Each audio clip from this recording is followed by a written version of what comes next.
Full house. Today is Monday, November 18th at 6:30 p.m. and I now call this meeting of the Winton Woods School Board to order. Would you all please join me for the Pledge of Allegiance? Flag right there. I pledge allegiance to the flag of the United States of America and to the republic for which it stands, one nation, under God, indivisible, with liberty and justice for all.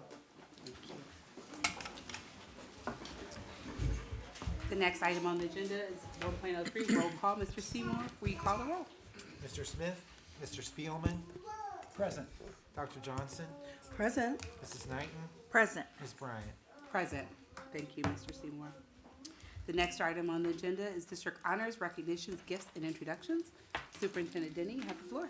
Thanks so much, President Bryant. Good evening, everyone. Good evening, board. It's great to see such a great, nice turnout tonight. So welcome, everybody. We appreciate you being here. We'll jump right in. This agenda item is a chance for us to give some shout outs to those in the district that are doing some great things. And so we're excited to get to this evening. And the first award this evening will be the Horace Mann Fine Arts Student of the Month Award. And I'll go ahead and read a little bit about the award. To be nominated for the Horace Mann Fine Arts Student of the Month, students must, 1, maintain an academic standard of 3.0 GPA or above in the previous quarter, show respect for directors, fellow ensemble members, contest adjudicators, teachers, and other students and family, show enthusiasm and a positive attitude, display commitment to rehearsals, concerts, and personal skill development, demonstrate honesty and integrity, and finally have high moral character. So we're very excited this evening to celebrate with Horace Mann. Horace Mann, of course, this award is sponsored by the Horace Mann Educators Corporation, a business partner of Winton City Schools. Students who are so honored receive a Chipotle gift card, one of my favorite places, honestly. But we're excited to join with Horace Mann in acknowledging high school junior, 11th grade student in band, choir, drama, and orchestra, Chris Velasco.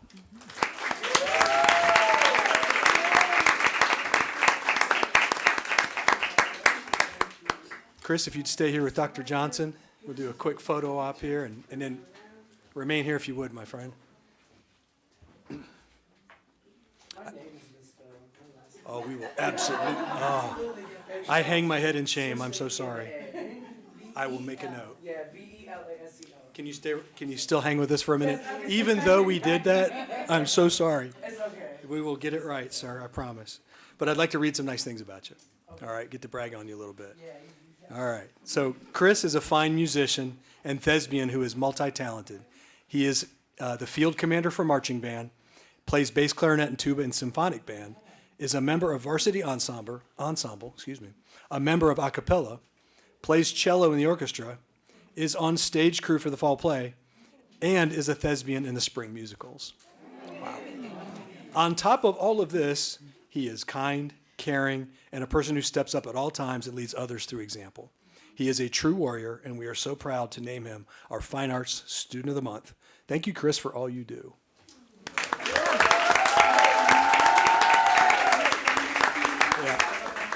Yeah, please bring up anybody that you were able to bring with you this evening. And folks, I'm remiss while she's approaching. Here, come on.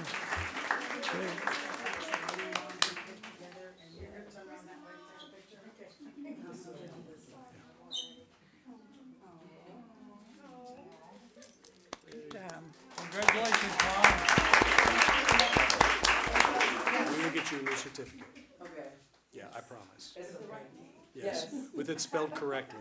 Thank you. Now, I don't know about that second Chipotle gift card, but I don't know, maybe we owe it to you, I don't know.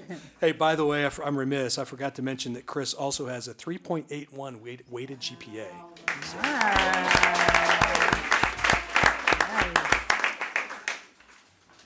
All right, the next award this evening is the Kiwanis Character is Key Award, this month focusing on the attribute of fairness. And I will read just a little bit about this. And do we have someone from Kiwanis here this evening? Awesome. All right. Do we have Mr. Bell? I know he couldn't be here the previous month. Like he was here last month, but not the prior month. Okay. Amina, are you a Kiwanis member? You want to come on up, help represent? No? Okay. All right. Well, I'm a Kiwanis member. I can stand in too if necessary. So, all right, let's read a little bit about the award, though. So the Kiwanis Characters Key Fairness Award is based on the following description. Fairness means taking turns in sharing, not taking advantage of others, being open-minded, and listening to another's opinion and playing by the rules. The Kiwanis Characters Key Fairness Award is sponsored by the Green Hills Forest Park Kiwanis Club, a partner of Winton City Schools. And the recipients of this award receive a La Rosa's gift card as a part of the award. I'm really excited to announce that the Kiwanis Characters Key Fairness Award for this month, the month of November, is fourth grade student Donnell Woods.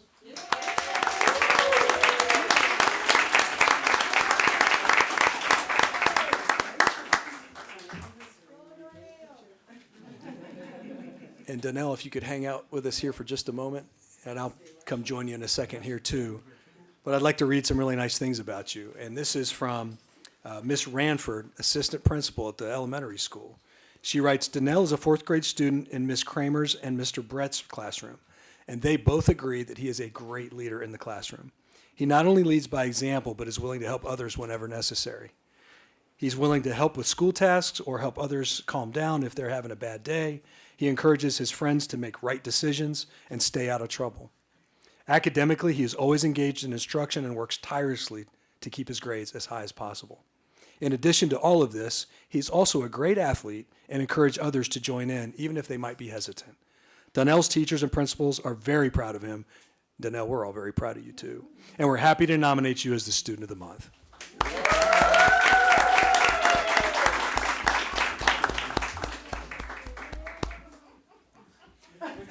Just for the record, we're 0 for 2 right now. Donnell, can you stay here for just a second, sir? And we're going to fix yours too, I promise. Who'd you bring with you this evening? All right, please, if you could come up, we'd love to do a photo.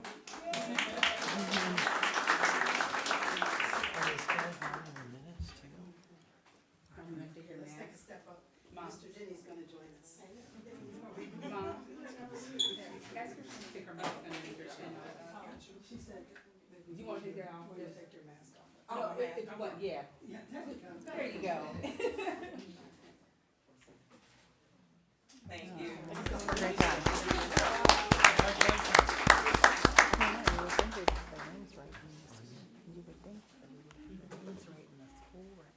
All right, folks.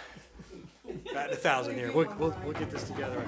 We can do it. We have the technology. Things don't match this. All right, the next award, going down the list here, and excited about this one as well.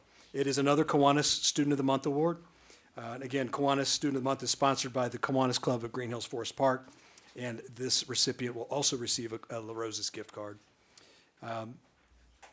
This student for the month of November, a 12th grader here at Winton Woods High School, Miriam Jah.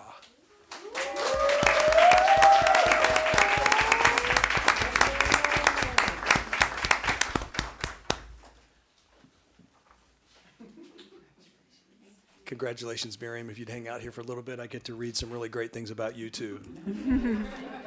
Miriam is a senior at Winton Woods High School. She is ranked in the top 10 of her class, never earning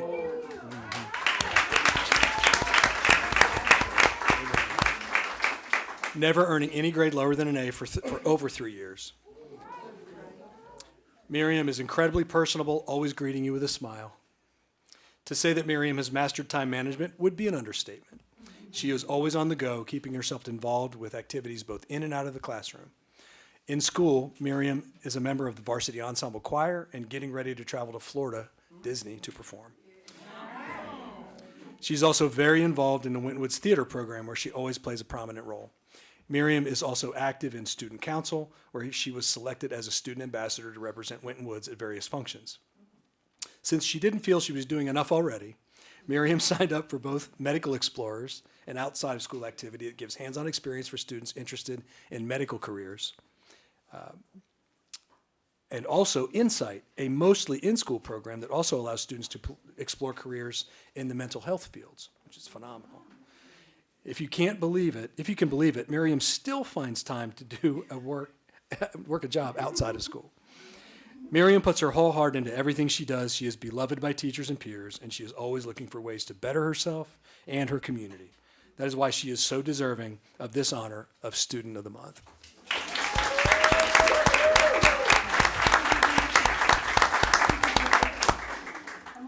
Yeah, we'd love to invite you up, family members, anyone that came with Miriam this evening.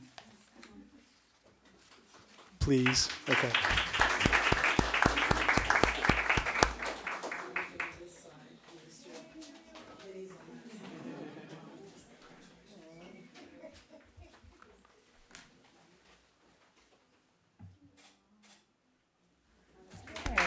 Great job.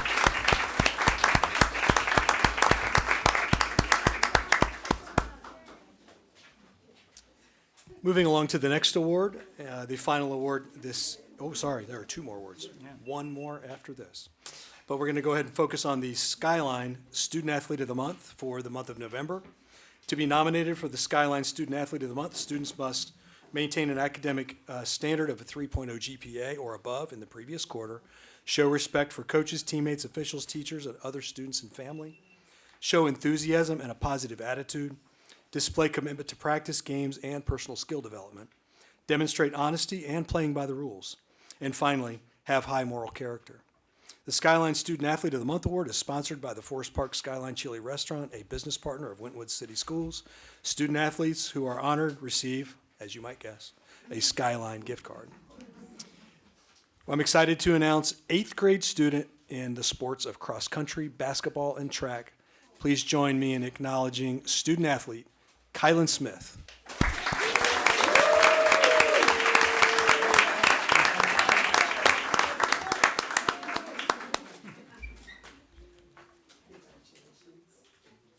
Certificate look okay, Kylan?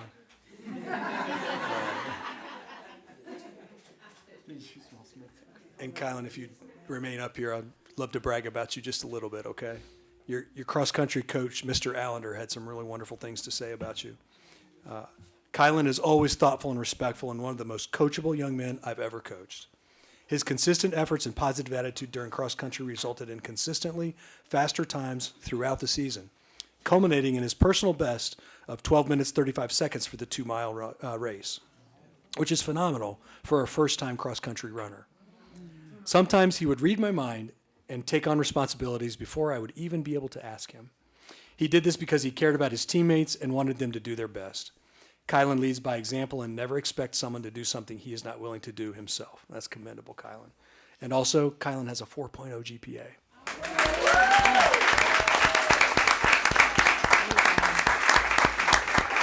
Kylan, did anyone accompany you this evening? Phenomenal. Yeah, would you all please come up? We'd love to have a photo together with you.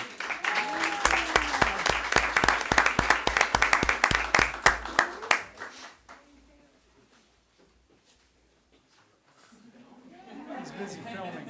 Come on, grandparents, yes.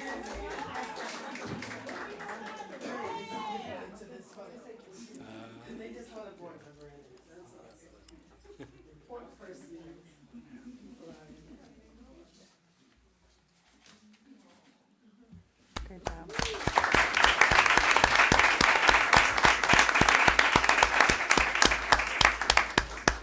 Finally, this evening, I'm really excited to honor this next individual, longtime teacher in Winton City Schools at the elementary level, to be nominated for the Skyline Teacher of the Month.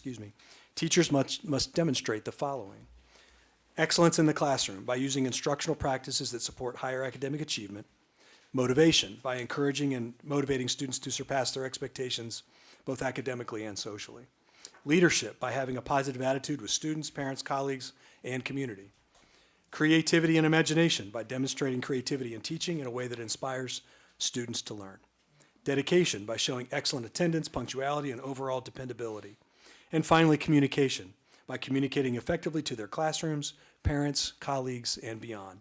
The Skyline Teacher of the Month Award is sponsored by the Forest Park Skyline Chili Restaurant, a business partner of Winton City Schools. Teachers who are honored receive a Skyline Chili gift certificate. It gives me great pleasure to recognize elementary school teacher, Miss Melissa Webb.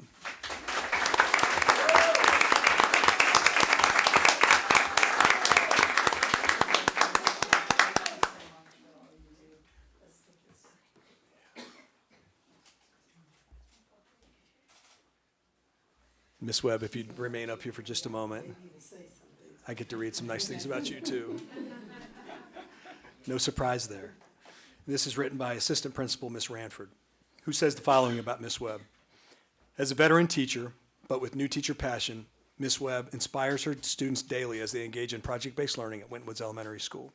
She is patient while persistent, kind-hearted while remaining firm, and consistent while also possessing the adaptability to be successful in our new tech classroom. She is able to face the daily challenges of teacher life with style and grace unlike any other.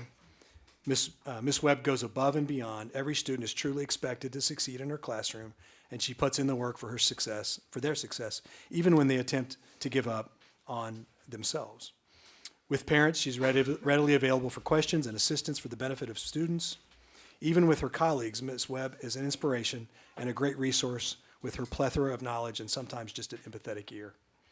She manages to see and offer the positive side of things and the good in others. For all these reasons and more, Ms. Webb is the Skyline Chili Teacher of the Month.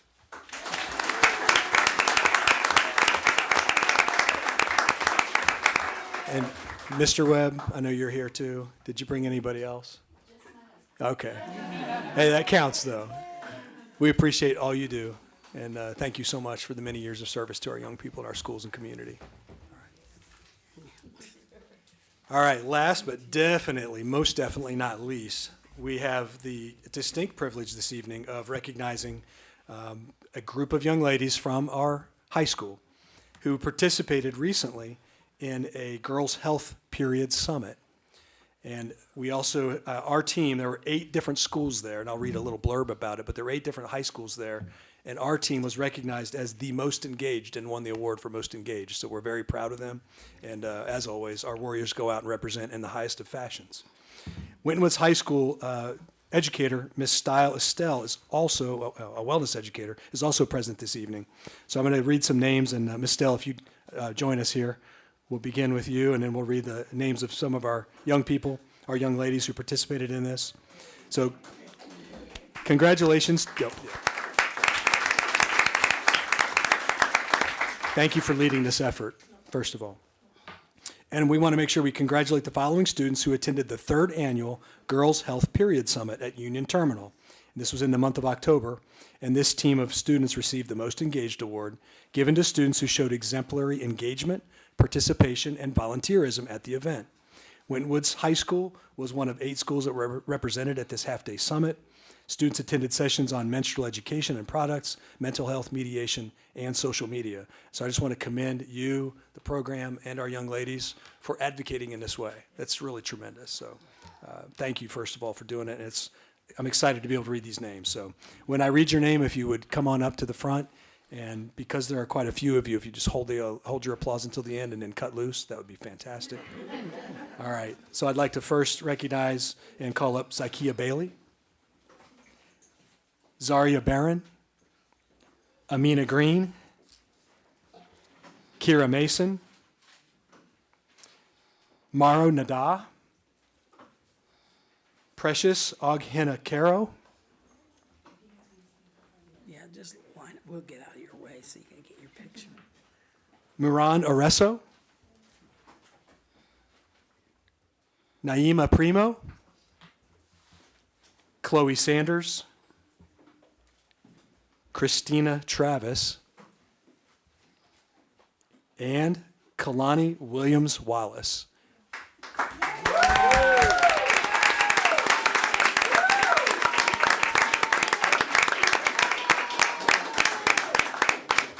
All right. We'd love to get a photo, ladies, of you and celebrate in celebration of this accomplishment.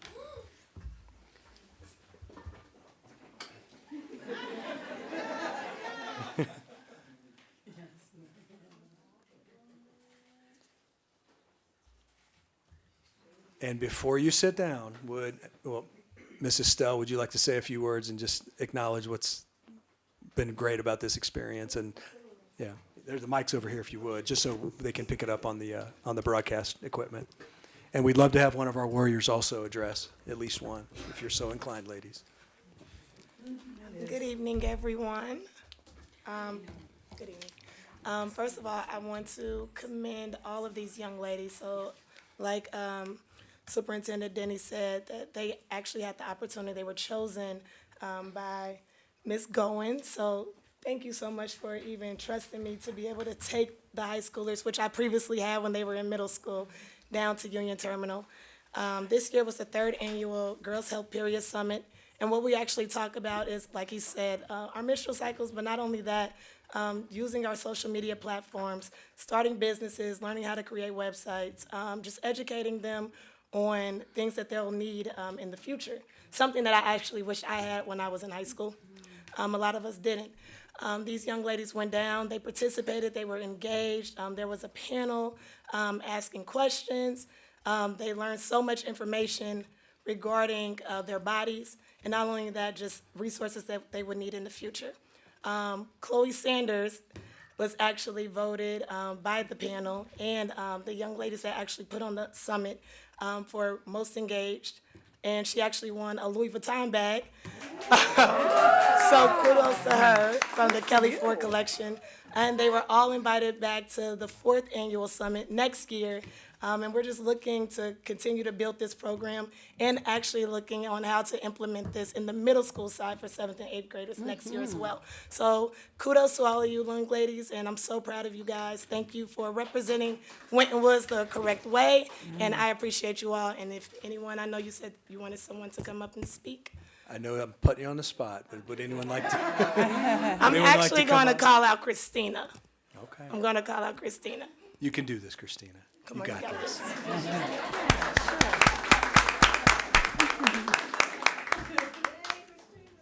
Thank you. It's been a pleasure to be able to come out of school and learn new stuff that we haven't known yet, or learning things that we have not even gotten to in class, because not everybody has that opportunity to go out of class and learn things at a different place. And it was just really fun and a great opportunity for all of us. I'm so proud of all of us for what we've accomplished. Thank you so much. We're proud of you too.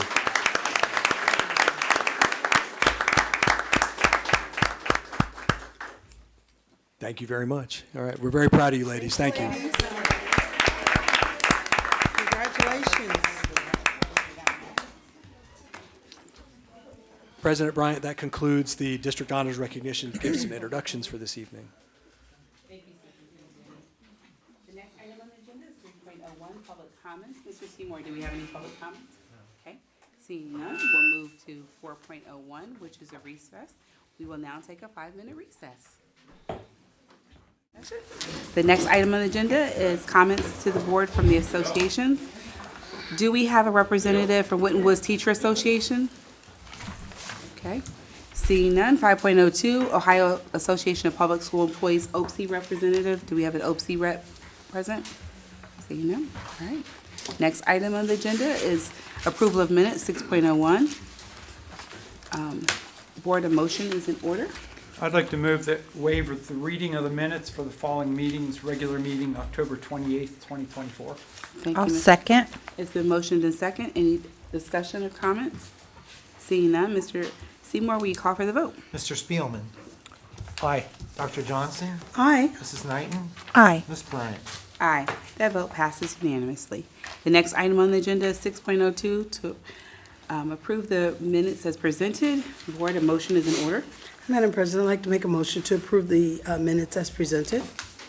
Thank you, Dr. Johnson. It's been. I'll second. motion and second. Any items for discussions or questions?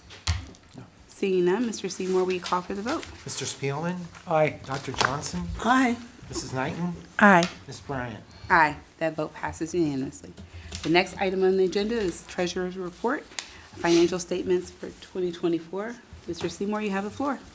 Yes, the financial statements you have presented before you.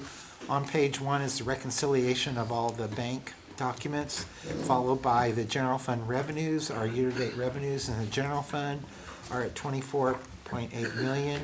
Our month-to-date revenues for the general fund were $3.2 million, which was mostly made up of state foundation, and we also got our E-rate reimbursement from the E-rate program. On the general fund expenditure side, Our year-to-date expenditures are at 19.7 million, which is currently approximately only 2% under budget, or about approximately 1.6 million. We're running a little less under little closer to our budget this year than we have in past years, as I have shared with you in the past. Also, on October 31st, all funds had an unencumbered balance of 22.4 million, and each of those funds are listed for you on page 5. The only other thing I would like to mention is that we did get a rebate from the Hamilton County Auditor in the amount of $326,000, and that's a rebate.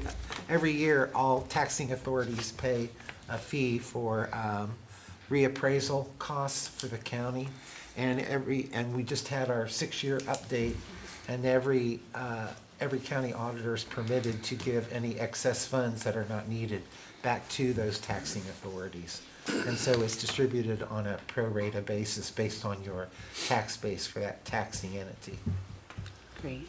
And so we also received this the last time back in 2019. Well, we appreciate that. I got the letter from our Hamilton County Auditor, Jessica Very good. Miranda, so you can show it to Mr. Speaker. Oh, So, sure. thank you very much, Hamilton County, we appreciate those Happy, funds. happy, joy. Mr. Seymour, I know we don't have to vote on this, but just question, you mentioned E-rate. Can you explain for the public what an E-rate is? Now, that probably would be better explained by Rhonda Hobbs. But it's for technology, communications, and things like that, which she applies for from the federal government for reimbursement for technology. Okay, It's thank you. mostly communication and equipment, right? Great, thank you for that. Mrs. Hobbs takes care of all of that for the district, and we appreciate that. Thank you, appreciate both of you. Thank you. Just a question. You said percent under budget, and I missed the number. Was it 1.6? 1.6 million And the percentage? was right around 2.4. Okay. Any other questions? All right. So we are going to review the financial statement presented for file and audit. Thank you very much. Next item on the agenda is 8.01, or 8, Treasurer's Recommendation, 8.1, Investments for October 2024. Mr. Seymour, you have the floor. Yes, we had investments totaling for the month of October of $35 million, of which the general fund interest was $134,440, and the building fund was $14,723.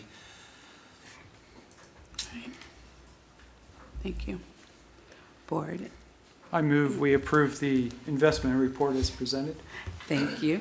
I'll second it. Okay, it's been motioned and second. Any questions? Seeing none, Mr. Seymour, we call for the vote. Mr. Spielman? Aye. Dr. Johnson? Aye. Mrs. Knighton? Aye. Ms. Bryant? Aye. The vote passes unanimously.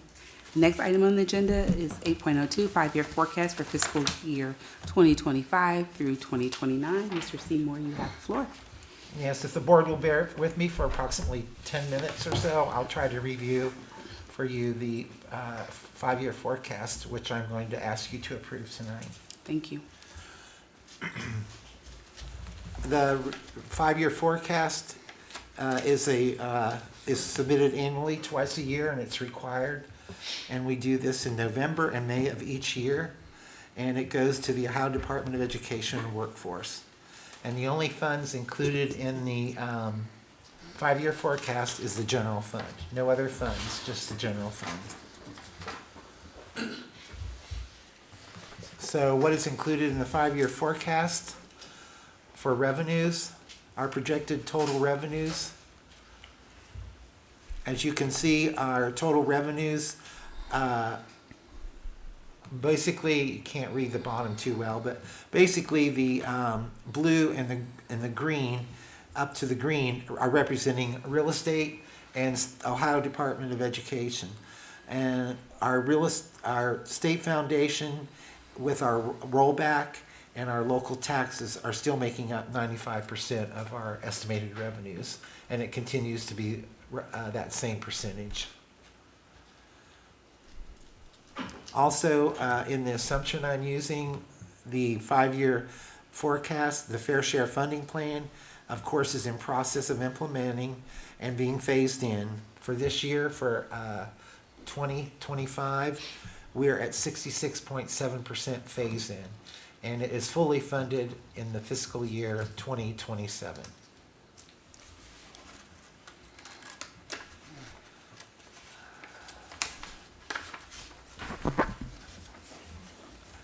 Of course, we have our state funding is now made up of unrestricted funds and then restricted funds for total state support for 2025 for approximately $29.3 million.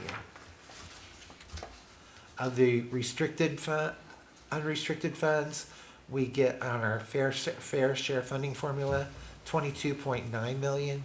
Transportation for special ed, $736,000. Preschool special ed, $342,000, and casino proceeds of approximately $261,000.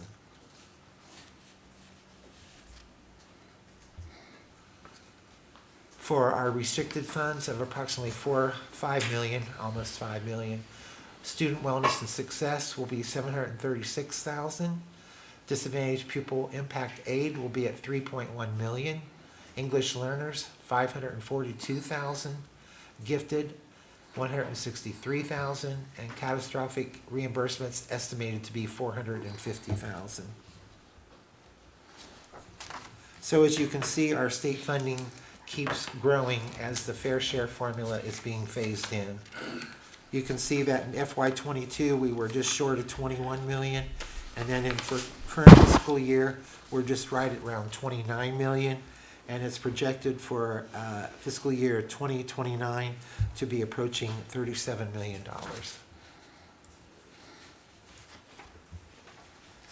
On this graph, I'm just trying to show the difference in state funding from one year to the next year. And you can see in 24, the increase was higher because they updated the base cost for educating a student in the state of Ohio. As you recall, when they started the fair share formula, the base cost had not been updated for 4 years. So that large increase there was the new biennium, and they updated the average cost of a student in the state of Ohio. And then each year of the biennium, they will update that. So you can see that it was updated in 24, updated in 26, and then again updated in 28. Even though you're fully funded at 27, in 28 there will be a projected update in the basic cost of educating a child across the state of Ohio. Also, for projected revenues, we have our general property taxes for real estate taxes. And for the current year, residential is approximately $585 million, commercial and industrial $143 million, public utility $30 million, and our total estimated value for this year is $760 million.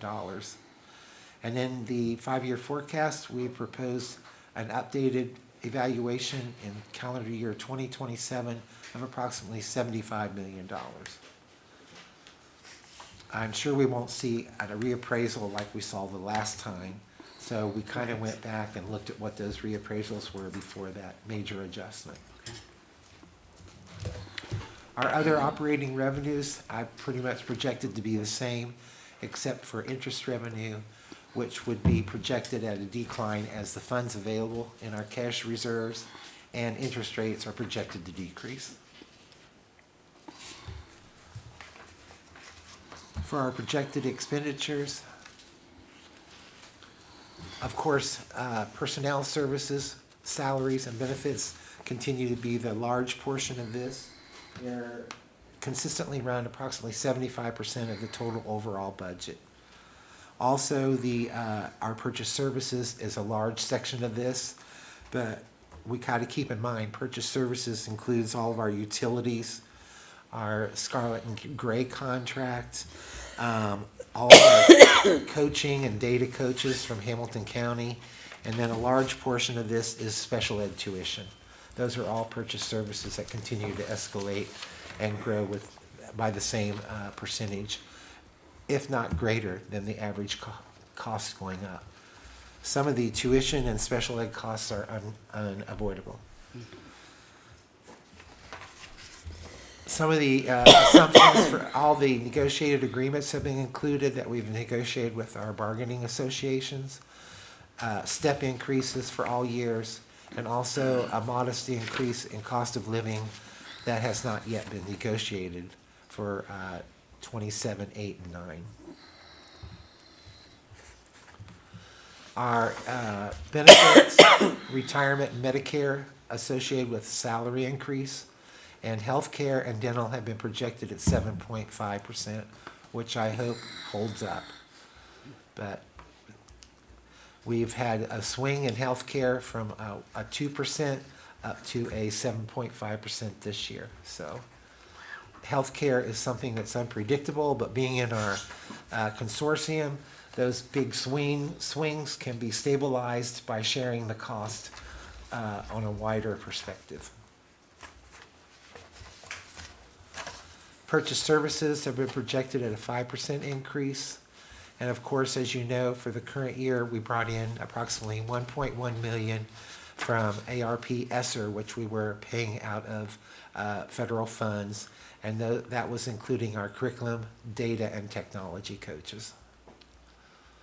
We've also, for this year, added 2 resource officers, which we're currently working on. We contracted for 2 intervention specialists, and we're also contracting for communication services, which would have increased our purchase services for this year. On the expenditure side for salaries, for supplies and materials, I've just projected a 3% increase, with the exception of, for this year, we have an additional $200,000, which we received last year, which are earmarked this year for reading materials. And then for buses, 2 buses in 25, and then 2 in 27, and then 2 in 29. Here we're showing projected revenues versus expenditures, and you can see that revenues are not quite going up as percentage-wise as the expenditures, but I'm just trying to show that it's not off chart and it's not out of historical trends that the expenditures are escalating. But we can't expect revenues to escalate along the same percentage as the expenditures unless we change or increase somewhere over the next 5 years.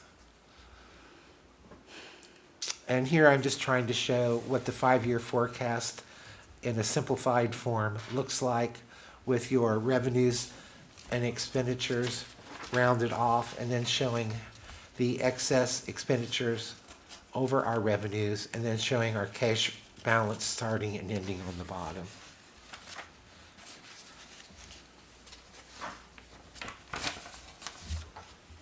Here we're just showing that historical changes in revenues were approximately 4%.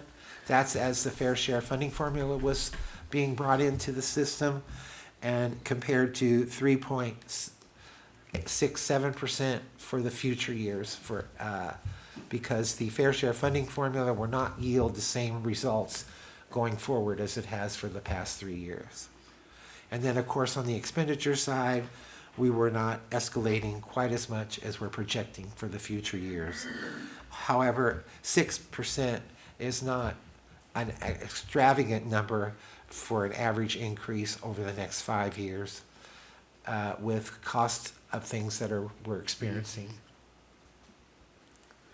And here we're just trying to show revenues over or under the expenditures. And as you can see, the revenues for 2029, the revenues fall way short of the projected expenditures. And then here's our projected cash balance for each year. And as you can see, we go clear down to $3 million in 2029. And here it is represented in ending cash balance in number of operating days. And you can see that we hit in 2027, we hit 72 days of operations. And then we go down from there. And it's a target that you try to maintain at least 60 days of operations in your cash balance. So here's kind of why we've been saying that we might need to start looking at planning a plan to either reduce expenses or increase revenues starting in 2027 to maintain stability for the district. And that's what the 5-year forecast is supposed to do, is give you this overall picture. When do we need to start planning for that awful word that we don't like to talk about? Or are we going to go a different direction, or what do we want to do? And I won't put a levy on the 5-year forecast until, the board's made a decision when, where, or some type, how we would want to do that. But the 5-year forecast does not, at this point, draw any fiscal alarms to Ohio Department of Education. Our next 3 years look very solvent unless we have some dramatic changes. And those dramatic changes can happen. If you remember back in 2018 or 2019, the state fell short, we lost revenue, they cut us. You just never know. You just can never know. But we're just trying to go on what we know today, assume that fair share funding is going to continue to phase in to the best of our ability. And here is that famous graph that Dr. Johnson likes. It just shows that the expenditures in red are exceeding the expenditures in blue. And of course, the distance between the green and the blue shows your cash reserves going down until we hit 2029. And our operating beginning cash balance starts with 10 million, but will end with 3 million. This is just to illustrate that the district is not too far off in their desire to maintain their cash reserves. This data only goes through 2023 from the Ohio Department of Education, showing where Winton Woods was for 23 was at 32% cash balance. Hamilton County average was at 30%. However, the state of Ohio average cash balance for all school districts was at 44%. And this is just showing it graphically through 2020 through 23, how the districts in Hamilton County in red kind of went up and then they took a dive for 23. However, it seems to be a trend across the state that cash reserves are going down, even on the average across the whole state in green. And of course, Winton Woods, ours looks pretty stable through 23.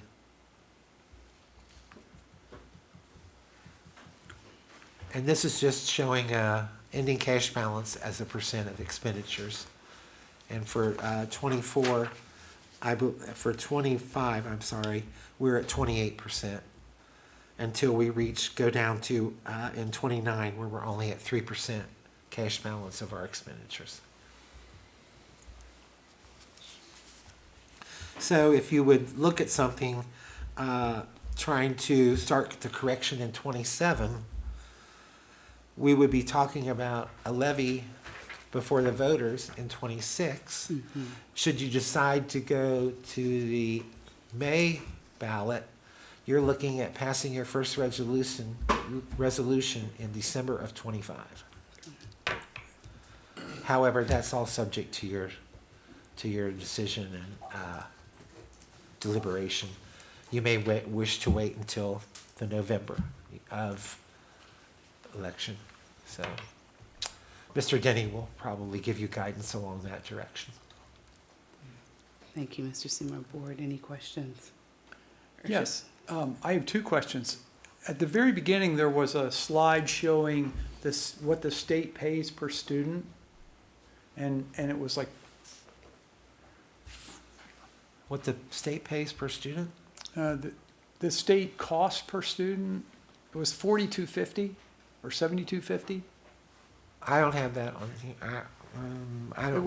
It was a blue graph, and it was towards the beginning of the presentation. I don't see that. And there was a significant variance between different years.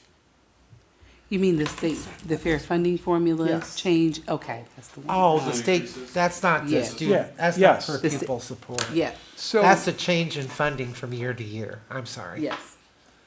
How much did it go up from 23 to 24 to 25? That's the change. why so, I mean, those are significant changes. Right. In fiscal year 2024, that, what page is that? Slide 11. 11. So you were saying that we're fully funded, like right now, we're fully funded, and I think in FY '25 will be completely funded? 27. 27, okay, so we're 66% now, is that what? Oh, in 24, in fiscal year 24, that's when they updated the base costs. Maybe that's what you're referring to. Right. They did an update on the base costs, which hadn't been done for 4 years. And they're intending to do that in, And now they're projecting to do that at the beginning of each biennium, which would be 26 and 28. That's why the changes in state foundation are more in those years. That's what I was trying to show there. okay. But there's still significant drops some of those years. I mean, the odd years when they're not looking at it, In the year in which there is not as much of an increase is the year in which they're not updating the base cost. And we're fully phased in 27. okay. And then from that point forward, only the base costs would change for our, would give us an increase. And we're also projecting 37 students per year increased enrollment. Okay. How realistic is that? Pardon me? How realistic is the 37 students per year? Because that's the average we did. We opened the year, what, Jim, at 3940. Now we're at 3980. Then Okay. we'll go, it just dramatically changes. So It's the best guess, I, based on the data. based on the monthly reporting through EMIS, Okay. yes. And you It say takes as all of our of July. withdrawals and all of our enrollments, and we're funded by average daily membership, but that membership changes every time we report. In your calculations for 5-year data, you know, for your projections, what's that, what do you base that on? For state funding or? For like the overall income? I base it on the state funding and basically mostly of it's state funding and real estate. Real estate doesn't change unless we have a reappraisal update. Basically, it doesn't change unless there's an update and reappraisal. The state funding, I'm basically relying on some consultants that we use, and when we go to attend seminars and they help us try to project state funding is a very, very complicated model. The state funding formula, when you print it off at Ohio Department of Education, the explanation is almost 3 pages long now. And then the base cost, I think, is 4 or 5 pages, how they calculate the base cost. So we rely heavily on them taking all that information, projecting with what we think is a fair change in enrollment, and also the fair share funding formula, and helping us project the restricted and unrestricted. To be honest with you, I could not do it without them because it's very, very Cumbersome. right. So we rely very heavily on their input, and the software that we're using that takes all that state information, takes our EMIS data, and helps us project our state funding. But we are making the assumption that fair share funding formula will be fully phased in, that we will have an increase in enrollment, and that on average, So those are, we're making those assumptions for on that part. And then once this is approved, you have to submit it back to the state based on, Right, we'll submit this to ODE tomorrow okay, because it's due the end of November. okay.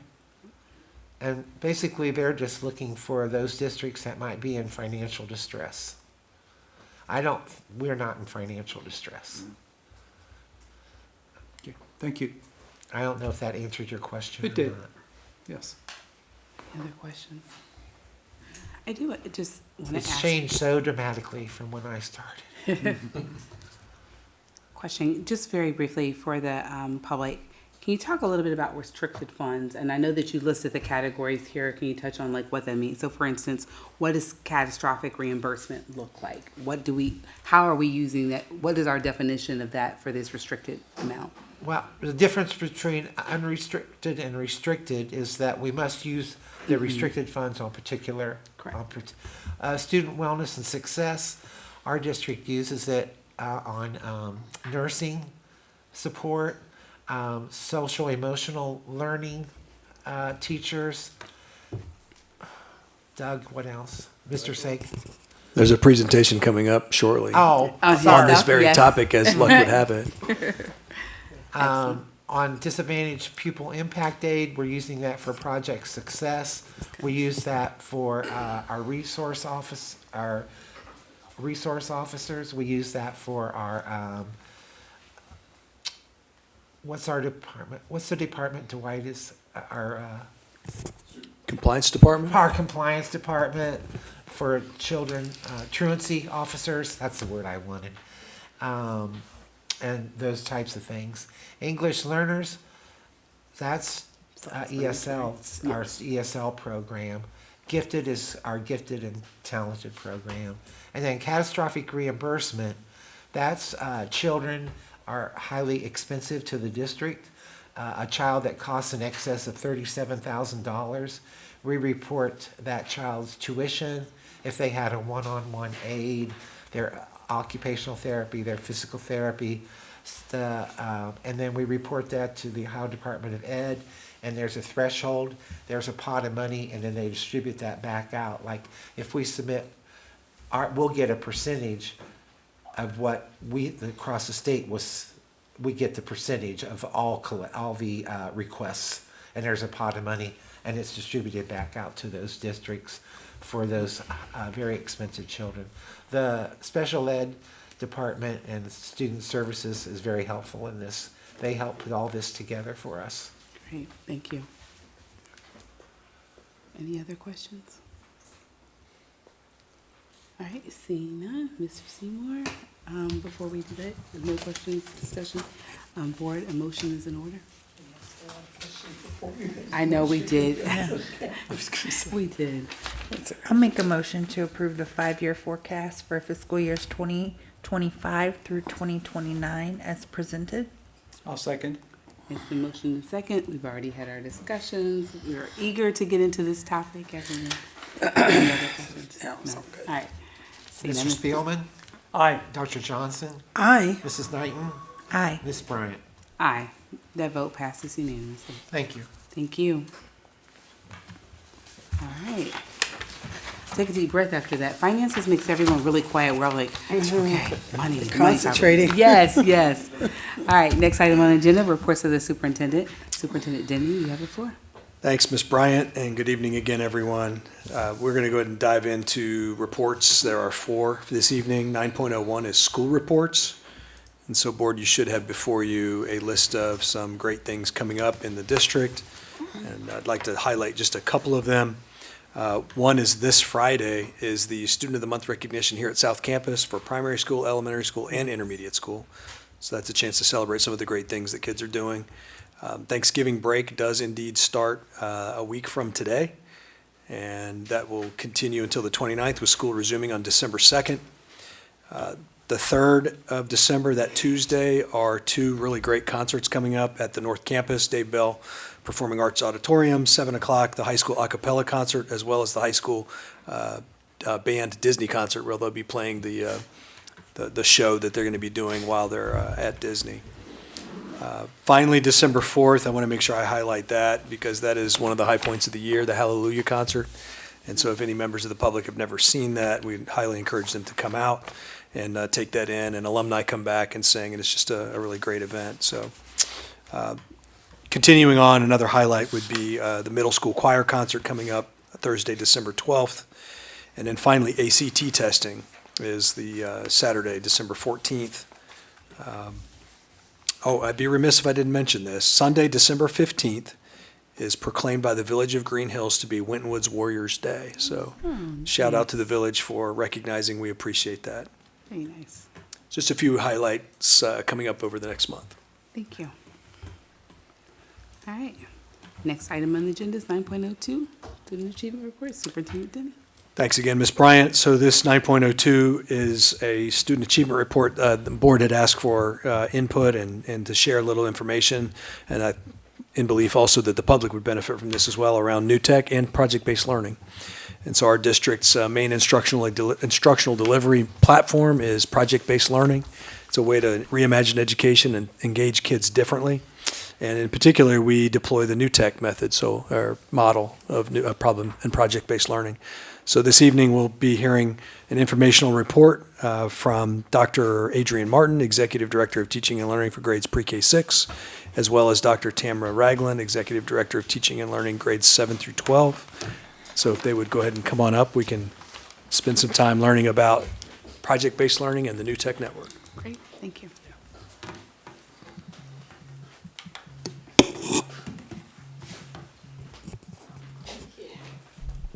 Good evening. Good evening. Good evening. Well, tonight we're going to kind of give an overview on New Tech Network and project-based learning here in Winton City Schools. Just to kind of give some insight on what they stand for, what they help us do, and how we move forward.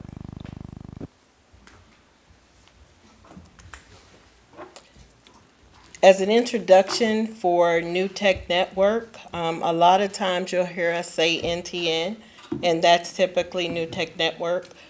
We have a whole lot of services that they provide and professional development that they give for the district leaders, the district teachers, and we do have some instructional coaches that are, well, we have one that's trained under the New Tech model. So just about NTN, it's a national nonprofit organization focusing on change in education.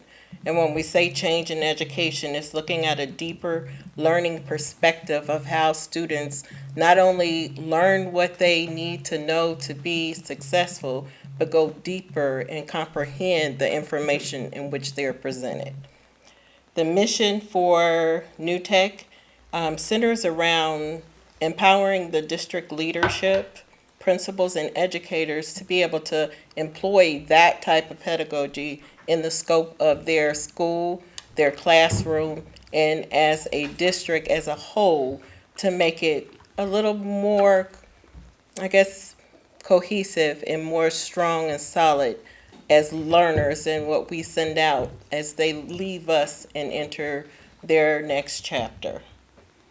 The reach of New Tech, which is amazing. They have over 350 schools in 37 states and Australia, which is amazing. What I can say as it relates to Winton Woods, we would be one of their only schools that was ideally built for project-based learning.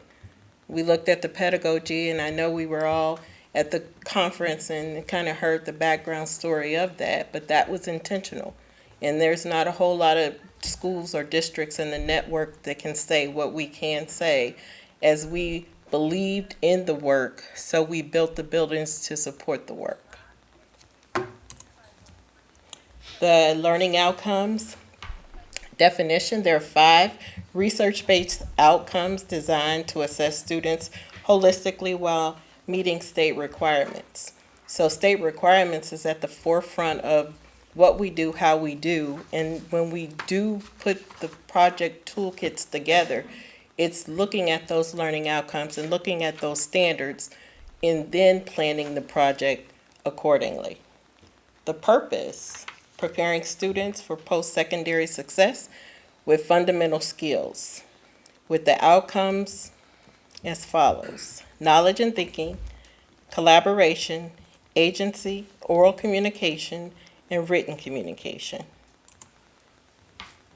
Just a little background of each of these particular learning outcomes that are the pillars of the work of NTN from its onset in the district. For knowledge and thinking, it's problem solving, reasoning, and creativity in a discipline. So that can be whichever content that the project is actually being launched in. And many times it's language arts, social studies. When we think math, it's problem-based learning. But we're still looking at an ultimate challenge or question or some type of idea that we need to figure out, an aha moment, and be able to actually figure out what we need to do to solve that problem for the community, the system, or the district. For collaboration, which is amazing, and we just had a group of students that went to a conference and they were, the most engaged. Our students are ready. They understand what it takes to collaborate. That's next level skills. That's what companies want to see. So we're doing that, and we're doing that in intentional each day. So the contribution to group tasks effectively. The agency, taking ownership over learning through academic mindsets. We had 2 of our individuals that did not have a problem letting us know that we misspelled their names. They know how to advocate for themselves. That's agency. So we work on the work all day, every day, and it's natural to our students. Oral communication, conveying knowledge and ideas verbally. Written communication, organizing and expressing ideas effectively in writing. The learning outcomes in the classrooms. So with New Tech Network, it's an intentional design. So the outcomes are integral to the project and problem-based learning in every NTN school. So when they go around to the different schools or we go to one of their convenings, their method and how they want their schools to kind of employ their strategies are the same. So when we are able to travel and go to meet with other like-minded districts, we can really have those collegial conversations to kind of get strategies to make our system better. Teacher role. Design, scaffold, and assess to prepare students for college and career and success. And they have a tool and resource section of their company which provides project planning toolkits. And for us, that's our lesson plan. So we actually do planning within the scope of the toolkit to support the learning in the classroom in a project-based learning manner. And the learning outcomes and project card sets, and a lot of the project card sets that they offer, and they typically upgrade them each year, we're able to actually use those protocols in other aspects of the district. Sometime when the district leadership team, we use some of those protocols because we like to model the model. In Winton Woods, we don't just do projects, we do project-based learning. There's a whole platform within the scope of how some districts do it and how just doing project is getting the information, getting a test on the information, and doing it again, getting another test, taking an exam, and then it's done. With our way of doing it, we have a project launch. We have activities, workshops. We have reflection benchmarks. And then we keep going to various iterations until we're able to actually have that culminating event to say, this is what we came up with.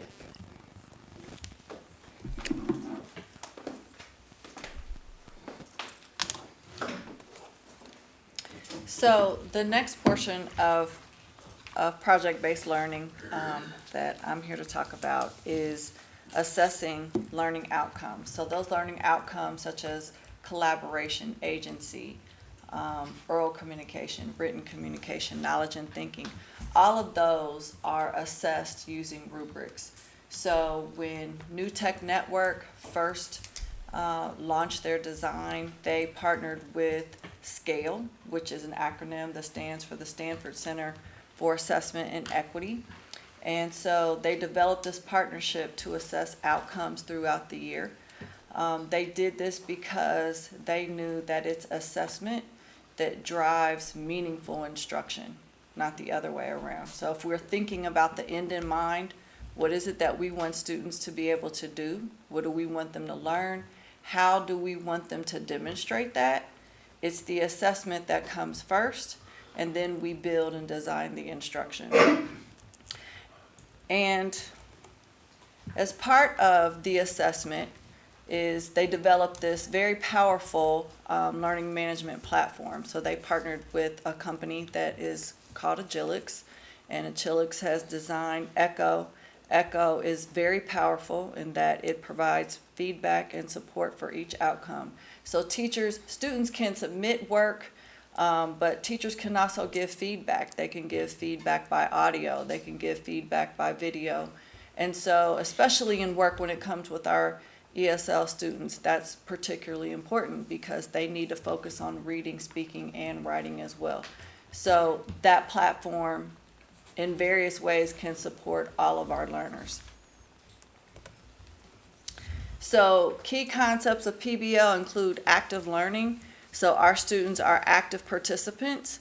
And I don't know if you've been looking at the pictures, but as you've looked at the pictures throughout the presentation or after we finish this presentation, go back and look at the pictures.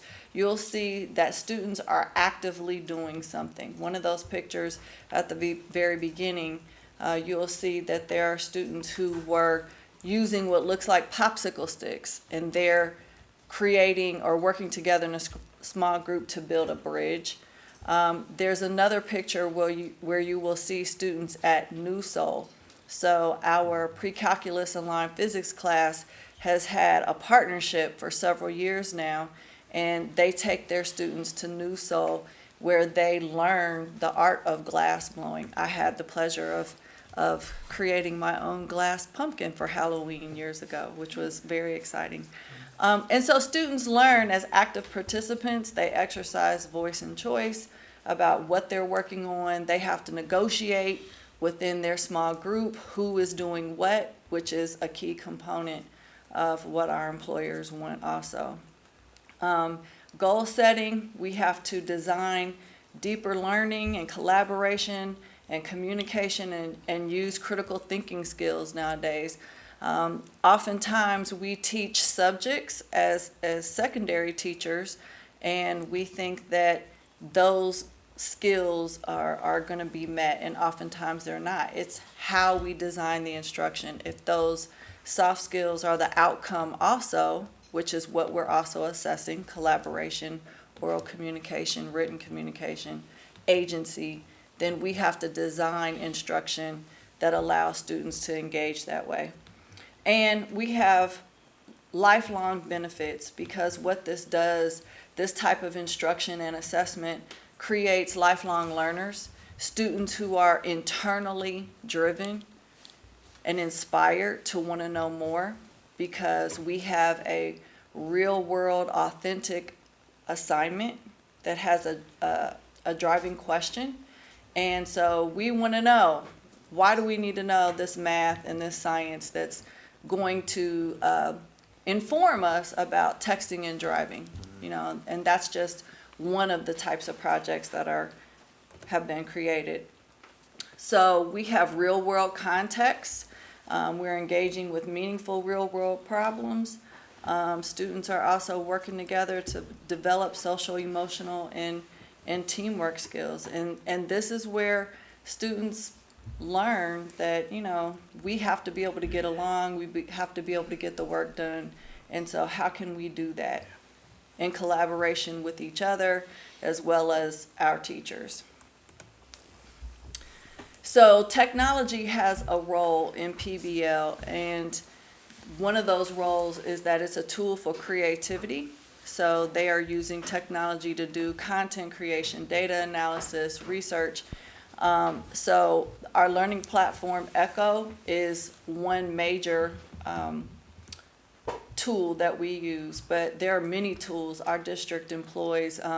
We have a portal of links for all of our students and our staff that we use, and our students are trained and learn how to use various tools in order to present. So they may use Flipgrid, for example, or Book It in order to quiz themselves. I mean, the Quizlet, there's many, many tools out there.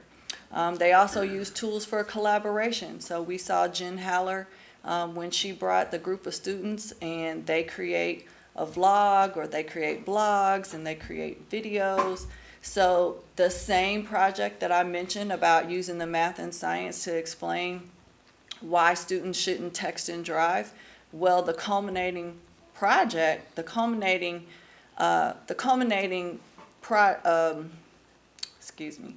culmination of that project is students are presenting the math and the science, but they also create a Flipgrid video of a PSA that they send to their classmates about why it's important not to text and drive.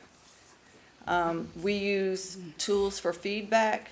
We're authentically engaging audiences and enhancing student engagement and pride. Our technology is everywhere, all over our buildings. You've seen all the flat screens. We use them to project, we use them to present, we use them for information. So NTN has a commitment to systemic change in education through PBL and learning outcomes, and project-based learning empower students with skills for college, career, and life. So are there any questions about project-based learning? I always have questions. How, as you all were presenting, I know that there's a couple of other districts in Ohio that are NTN, and we're one of, I think, four. We're one of 4 districts: Reynoldsburg, I know we have, CPS has one, Aiken, Aiken. One's and cool. then there's a few up north. In Cleveland, Cleveland, and then, yeah, what was the other one? Van Wert, Yes, that's right. yes. So in terms of those, have you guys seen, I mean, because of course, what the public always hears is what the report card says, right? How does NTN translate, and how can it help move our grades up and help with reading, math, science, and all of those standards that the state says our students have to meet? I think giving the students that authentic opportunity to learn, it's almost like in elementary, it's alongside. There are some main things that we have to do, and then there's also project-based learning that we also impart as a alongside type of opportunity, where we know that we have to do certain skills in isolation, but we also make sure that the students, even elementary, have that opportunity to live in a project-based environment so that they're ready for the next level. So for us at elementary, it's making sure that the students master the essential skills and the foundational skills so that they can be ready for more opportunities for project-based learning. And I also think that, you know, a lot of what we do is measured by, can be measured by tests and achievement and growth. But those experiences that aren't measured by that are other things that we do, such as volunteerism. You know, our students are required to volunteer and have a certain number of volunteer hours. Our students go on trips, and so you have approved various trips, and you do every year for each grade level, 9, 10, 11, and 12. We try to provide them lifelong experiences along with the education, because we want them to see that there's a world beyond Forest Park and Cincinnati, Ohio, and there are a lot of opportunities for them to be agents of change and disrupt the status quo. And I think that our teachers do a great job of creating projects that engage them in that way, that expand their horizons, as well as teach them academic content. And that's important as well. I think it's an opportunity to focus on the whole child. And I would just briefly add that it's also, like you'd mentioned earlier in the presentation, it's deeper learning. It's a rigorous style of instruction. So we know that exposing kids to rigor helps elevate their thinking, and exposing them to that across the year in a systematic way through projects is a way to elevate the rigor of the instruction.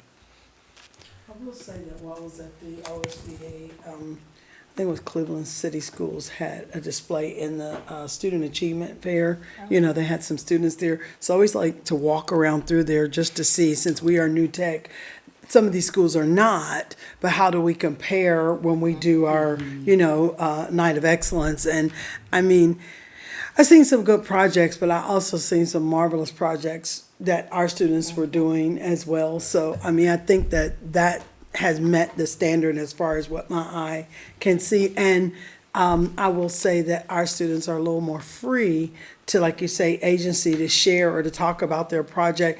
Like the students were there, the project was there, but nobody wanted to say anything about it. It's like, can't you see? So I think that, we really are winning on that platform of giving the students a voice and being able to just explain what it is they're learning and how math and science works together, or how things are conjoined. So I applaud you for that. So I agree. And there are some results that you can't see as evidenced by the state report card. I will say that. And so I've explained the origin of our physical science and algebraic practices class, which is a combined class of physical science and algebra 1. We have had consistent results for the last 4 years, that those students who take that class, 75% or more of them are competent or higher. And competency is the graduation requirement. So we have shifted Algebra 1 from being a 670 all the way to a 693. That's significant. So we still have work to do. And we have the highest achievement we've ever had in the 10 years that I've been here. And so we're just continuing to trudge and move forward. I love that. Could you, Yes. you just said 670 to 693. So the proficiency, the raw score for proficiency is 700. Okay. And so prior to the pandemic, going back to about 2018, our average score on the Algebra 1 end of course exam was a 670. Okay. And so now it has grown years later, and so now we're up to a 693. As a matter of fact, we have more, even students who don't take that class, we have more than 50% of our students now who are averaging the 684 or higher, which is the competency score. That's great, thank you. I wanted the public to understand that we're more than just the numbers that you see on the report card. That's just a snapshot of data. It's not the whole story, so thank you for telling the story. Yes, Appreciate that. Ed, I have a question. Yes. So at the, I went to 2 seminars and they talked about the same 2 topics that you talked about, Dr. Agland, the assessment and, forget the other one. So when we're assessing with the scale system, the Stanford Center for Assessment, is that like weekly or every other week or once a month, or how are the assessments done? Well, so it depends on what type of assessment it is. We have various types of assessment, but it's up to the teacher to decide, for example. So I'll just use a simple example. If I'm giving math homework, I might decide that there are 2 that I'm looking for. It might be knowledge and thinking, which is the math content. I want to know that you can do it and how well. And it also may be agency. Agency meaning, how self-regulated are you? Are you doing your homework? Did you turn the assignment in on time? Because as educators, we know oftentimes our students exhibit behavior that means that they are, it doesn't mean that because a student didn't turn something in on time that it's not indicative of what they know, if that makes sense. And so, we would reduce their grade because it's late rather than look at content. So what New Tech does by having these school-wide learning outcomes, they say, hey, teacher, you can decide which one of these school-wide learning outcomes fits your assignment, your assessment, and you can decide as many or as few as you like, and each one has a certain weight. And so that's the other thing that is built into our assessment, is that there's equity there, versus you may have had different teachers and everybody had a different way of grading. We have eliminated that through using our school-wide learning outcomes. Knowledge and thinking is 60%, and the other 4 are 10% each. Teachers can't change that. So it is the same from teacher to teacher, which helps. It doesn't mean it's always the same, but it helps in terms of equity and that our teachers are not grading differently. So if a teacher had a student that was struggling, they could do more assessing to find out where they're getting better or where they're weak. Well, and so here's the thing. Project-based learning is essentially a combination of high-level teaching strategies, right? It's not just one thing. So most of us are familiar with the teacher who's at the board and giving notes and you're writing things down, so we're talking about didactic instruction or direct instruction. Those teaching models do have a high level of efficacy. You can learn a lot, but those are not the only 2 teaching models that will transmit information for students to learn a lot. There are others too.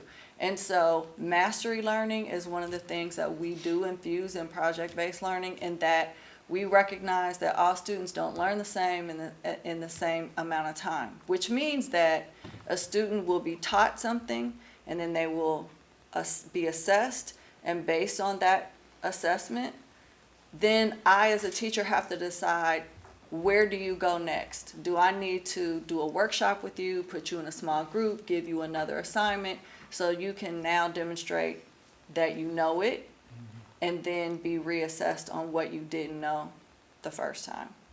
Thank you.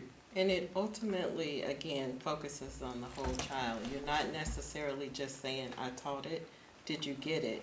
It's, I taught it, if you didn't get it, I'm gonna reteach it, I'm gonna give you another opportunity to learn. It's not a one-stop shop in education. There's no way that we can just say, we taught this skill. Now, if you got it, you got it, and if you didn't, you didn't. You have to be efficacious in your craft to know that you need to go back, gather up what the kid didn't get, and provide another opportunity, not the same opportunity. Because redoing the same thing gets you the same thing. And that's not the goal. The goal is to give opportunities for success. Thank you. Thank you. Thank you very much. Thank you.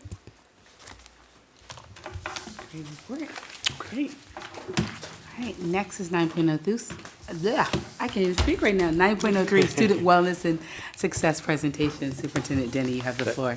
Thanks very much again, Ms. Bryant, and just thank you to Dr. Martin and Dr. Ragland for sharing that and putting that presentation together, and it's very, very informative. Thank you. 9.03 is the Student Wellness and Success Presentation, and so this dovetails nicely with Mr. Seymour's presentation earlier, the 5-year forecast, where specifically this is an example of restricted funds or earmarked funds. These are general funds that come to us from the state but are intended explicitly for certain purposes. So to present this report will be Mr. Doug Sanker, Supervisor of State and Federal Programs and Testing. Take it away, Mr. Sanker. Thank you, Mr. Day. Thank you. And board, and thank you for inviting me here. So we're going to talk about the Student Wellness and Success Funds, and as Mr. Seymour articulated, these are state foundation funds. It's based off of our students that are low income status, based on some census data. The design or the purpose of these funds are to provide initiatives to support students with wraparound services. At least 50% of the funds should go to physical or mental health services, and I would suggest that 100% of our funds are based on that particular goal. We do have a couple community partners that we work with. One is Hamilton County Educational Service Center, and then Mercy Health is our other partner. And then, by law, we're supposed to report to you once a year about what we're doing with these funds. So, let's get underway. These funds basically have two goals. Our first goal that we will discuss is an increase in attendance. We have dedicated some of these funds to the tune of $327,000 for nursing personnel to support the health and wellness of our students in basically all of our grades. We have contracted for 3 full-time nurses.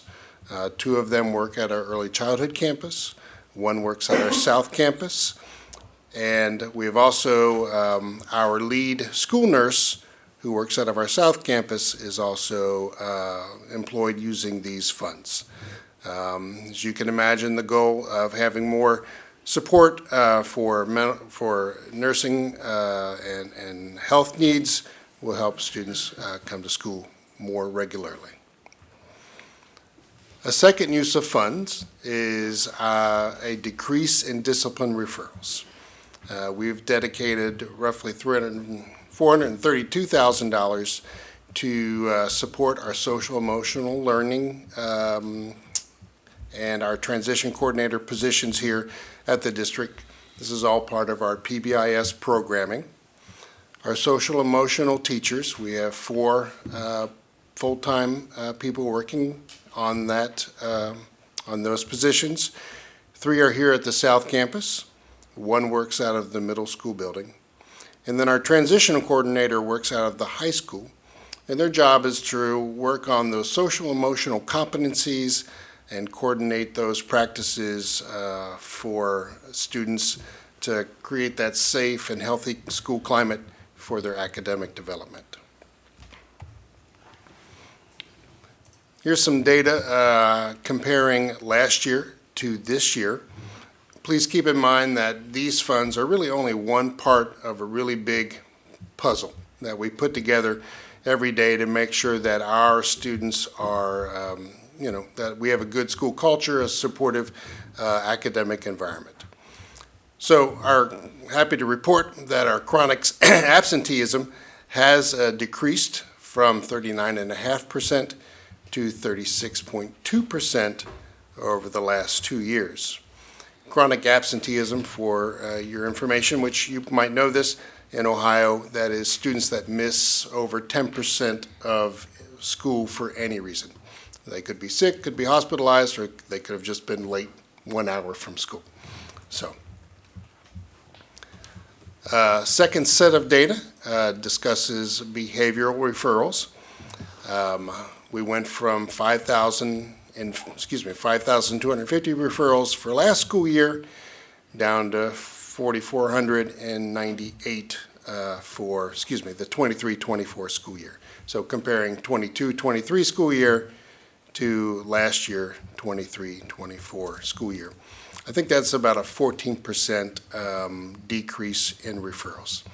And here again, social emotional learning and the supports that we give students are a piece of, what we do to help our students make good decisions while they're in the school building.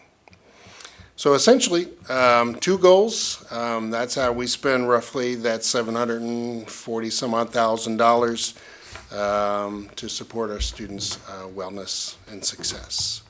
So I don't know if you have any questions for me this evening, but I'd happily answer them. Are we on a similar projection for this year given the percentage of the year and where we're at? So I do not know the answer to that question. I'm certain that, you could definitely find out what our attendance rates are, on a daily basis. School discipline, though, I like to kind of rely on what's actually reported to the state at the end of the school year. The other numbers just are not as reliable, so.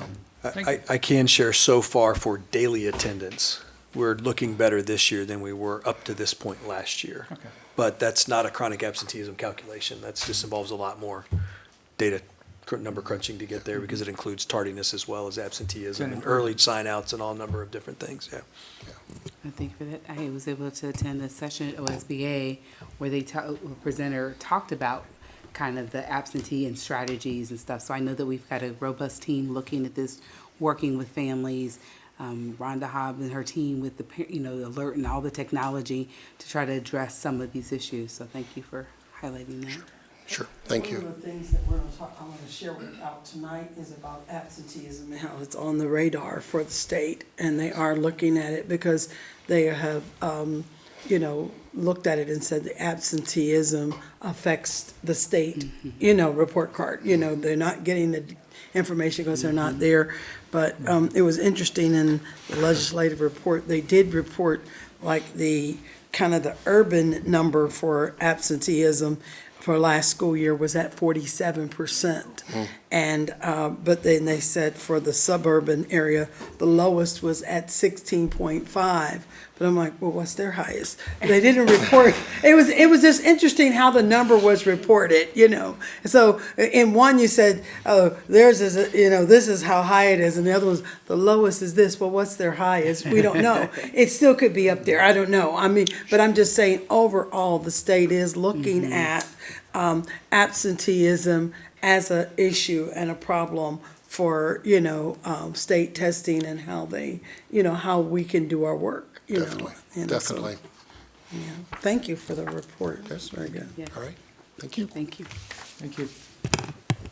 Yeah, thank you, Mr. Sanger, for that report, presentation.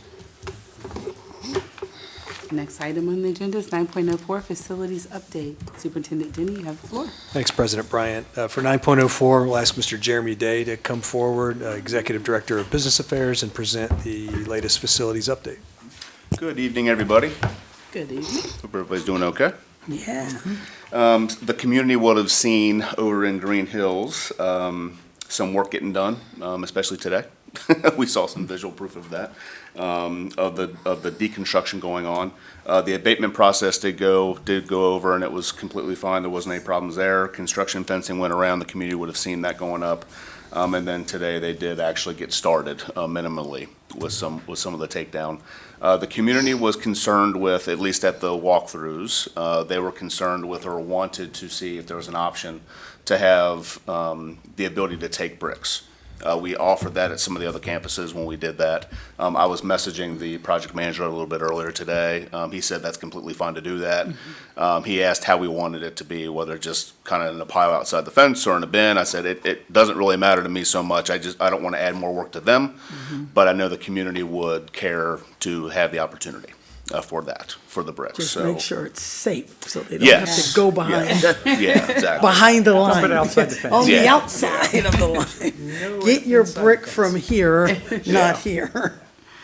Past that, we've got some added security measures going on at South Campus. We are installing a 6-foot-high vertical rail fence around the playground area. So that playground area, it's not going to encompass the entire bus lot. They use that for recess as well for the older kids. This is primarily for grades 1 and 2, the little guys. Just to add more security around that area. There are outside classrooms that they can exit right there. It's going to be a benefit to have this fence there. Yes. They should be getting started with that tomorrow. Is that around the playground? Right around the play set area. Yes, right around the play set. It's going to look very similar to the one around the garden. So if you see the garden area, it's going to be the exact same sort of thing. They do have the panic bar fencing and all that to where kids, we can get out fire escape wise. We are planning on keeping the outside of those gates unlocked because it's not that we don't want people getting in necessarily, and we do use that as an exit and entrance for staff and for kids at arrival and dismissal. But the biggest thing was that these little guys are not unaccompanied when they go out those doors. So that's starting tomorrow. Shouldn't take too long to get up. I'll take pictures though and all that as soon as all that gets up there for you. Last thing I have for you is the boardroom update over at ECCC. I personally feel like it's in pretty good shape. I would like to get your guys' blessing though. So if you guys want to work with Mr. Denny as far as how that looks, get a date to go up there. We walked through it today. We kind of have some ideas on technology, how that could look, and also on spacing. So whenever you guys would like to get together based on your schedules, and we can work through that, and hopefully December, you know. Yeah, Board, just a quick follow-up on that. I was thinking at the work session, maybe we could discuss it and set a date and time, just offer as an opportunity to come take a look, put eyes on it, and then if it meets, expectations, we can go ahead and potentially look at perhaps the next regular meeting. We shall see. Yeah. That would be nice. That's a good goal, perhaps. Yes. Yeah. All right. Any questions? Good. Oh, I do have a question. Yeah. The fencing for the high school around the track. Yes. So we, Allison Beer McKenzie from SHP and I, we're actually going to be presenting at a zoning meeting here pretty soon in December, I believe. Okay. So the city of Forest Park has provisions on fencing and the types. Being that we want to go above 6 foot, they typically require people to do a vertical rail, split rail, kind of like what we're doing at South Campus. We opted to do a 10-foot chain link for security reasons and for that height. So we're going to pitch our ideas to them. Being that it's off of the main streets of Winton Road, Kemper Road, we feel pretty good with our case on that and the reasoning why we want to do it that way. But that is coming up in December. Okay, thank you for that. Is that their December meeting that you'll Their present? December zoning meeting, yes. Zoning meeting, okay. Yes. Yeah. Great. Good question. Yeah, definitely. That's it. Okay. Thank you. Thank you. Yeah. Thank you, Mr. Day. All right, next item on the agenda is superintendent's recommendations, 10.01 personnel schedules, Superintendent Denny. Thank you, ma'am. So 10.01 Personnel Schedules Board, you should have before you schedules A, B, C, D, E, and M. And the recommended action would be to approve personnel schedules as presented. All right, you wanna come on? I move we approve the personnel schedules as presented. I'll second that. It's approved in second. Any discussion or questions? No questions. Who seconded it? Go. Dr. Right on. Johnson? Yes. Any questions? No. Let's see, did I have a We question? always have a question. I thought I did. I can't remember what it was now. Should have wrote it down, but that's really okay. I think I happy I'll fingers. call and- you Mrs. Wilson. Okay. I mean, I did when I was looking at it. And then, I don't know, I can't find I think I pulled that page out because I was so eager to write the question that I had, and I don't see it because it's with this page. Okay, I'll call you about it. I did have one, but I think I clicked out of it. I know that we had was there a new role in there on one of these? Sorry, I clicked out of board doc, so let me get back to it.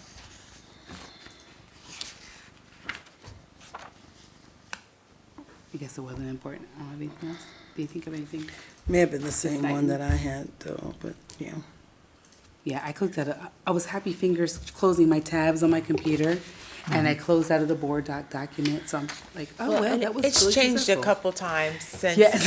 since we Since I first reviewed went it. live. It's an evolving document. So, And- could very well have fallen off, whatever your question was. Oh, there was a question. There was an employee that we were waiting for. Did that change? Yes. That's what, okay. Yes. That's what I thought. On Schedule M? Yes, yes. Yes, so that employee has what we call a last chance agreement. Because Okay. there were some extenuating circumstances. Perfect. Thank you for that. That's all. Question? All right. Mr. Seymour, can you call for the vote? Sure. Mr. Spielman? Aye. Dr. Johnson? Hi. Mrs. Knighton? Aye. Ms. Bryant? Aye. That vote passes unanimously. Thank Thank you you. so much. Thank you. The next item on the agenda is 10.02 supplemental salary schedule, Superintendent. Yeah, thanks again, Ms. Bryant, and Ms. Wilson, thanks for that. Personnel schedule as well. 10.02 is a supplemental salary schedule, and it is essentially to add 2 dance coaches, a head dance coach and an assistant dance coach, into the appropriate supplemental salary schedule group. And so, Board, you should have before you that supplemental salary schedule with those 2 positions added. And the recommended action would be to approve the supplemental salary schedule effective August 1st as presented. Board, a motion is in order. I make a motion to approve the supplemental salary schedule effective August 1st, 2024 as presented. I'll second the motion. Second, I'll second. You second. Okay. The motion and second.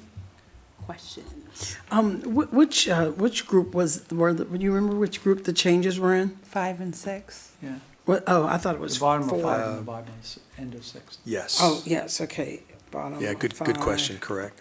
Group And 5 the and Group bottom of 6. 6, In okay, the got future, it. could they bold the new ones? Or italicize them. Yeah, or That'd be something. nice. Yeah. I had to pull Maybe out my bold old would one be and go too through much and see because what the it groups was. are bolded. we could But the certainly do something like italicizing that. them or something, or Sure. put the star by. I'm assuming we now have a dance team. We do. I'm remiss. I should have mentioned that. This is the first time we've had a dance team, and we're pretty excited, so you all can look on the sidelines and during halftime of home basketball games. I was going to say, I to see thought we dance. had a dance team years ago. According to Coach Lumpkin, well, maybe years ago, but according Yeah. to Coach Lumpkin, Yeah. it's been a while. Years ago? Not recently. Not I'm talking recently. about like 2000. I'm going back a ways. I just remember there was a little group. Yeah. There was a dance group. I've been around too long. I'm right there with you, Dr. Johnson. I think I remember one because he used to dance at the basketball games sometimes at, Yes. halftime or whatever. It has been a but minute, though. It's but- been a while. Well, it's Yeah. good. I'm glad to see them back. The current coach is a former, has an affiliation with the Bengals. Oh, okay. He's got a real dance history. Okay, good. That's what it is. Without translating the opportunities for our kids. So is the dance team in addition to cheerleading? Or Yes. Yes. it's So a- there will be two groups? Yes. And usually there's like 30 people on the dance team. I don't know. It's usually like a whole lot more than the 6 or 8 or whatever cheerleaders. Well, at the convention that we were at last weekend, Yes, the you've seen Ohio that dance dance team, yeah. competition was up there. Yeah. It just ended on Sunday, so Yeah. when I got there, they were practicing in all the hallways. Yeah, okay. So- Well, Sounds about there right. was, Yeah. at the Student Achievement Fair too, there was a dance team. Can't remember where they were from. Nice. I can't remember where they're from, but it was like, I mean, when they all got on the stage together, it might have been 75 of them. I mean, but they were in smaller groups and then they came together for one big number. So it's nice. It gives the kids something to do. So So yet another positive outlet, and good Yes, experience for young another people. opportunity. It's a good thing. absolutely. All right. Perfect. All right, Call for the vote.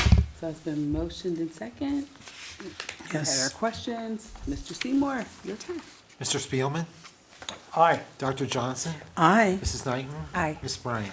Aye. That vote passes unanimously. The next item on the agenda is 10.03, proposal for overnight extended student trip. Superintendent Denny. Thank you, Ms. Bryant.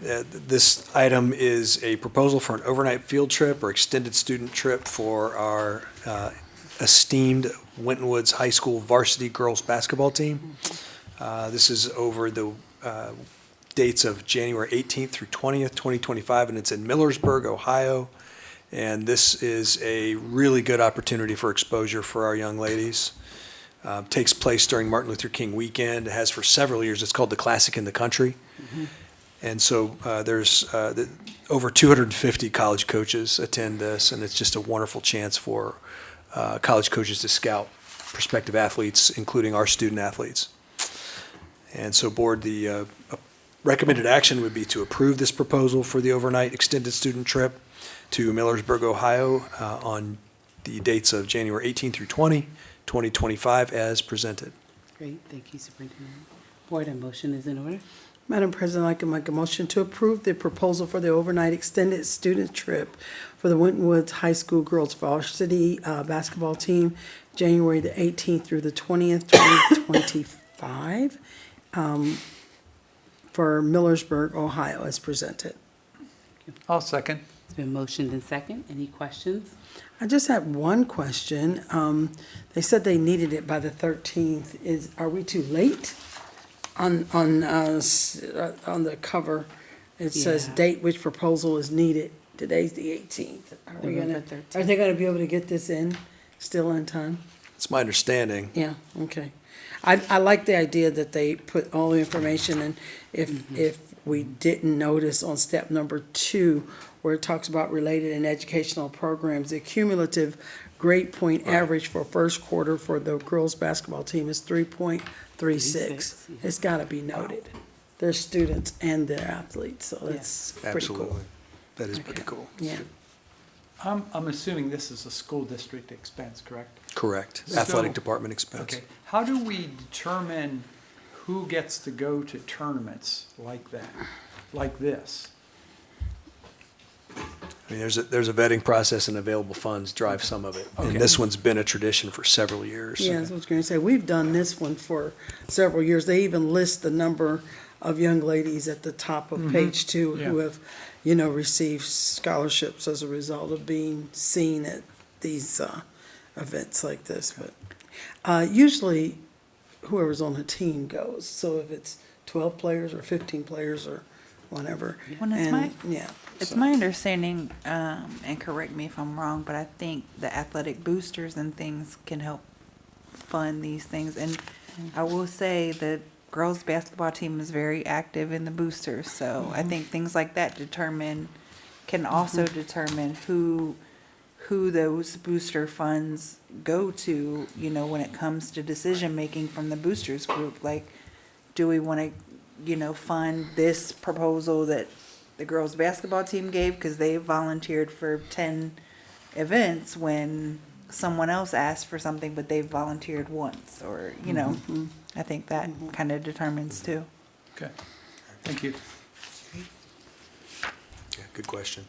I wasn't sure how funds are parceled out.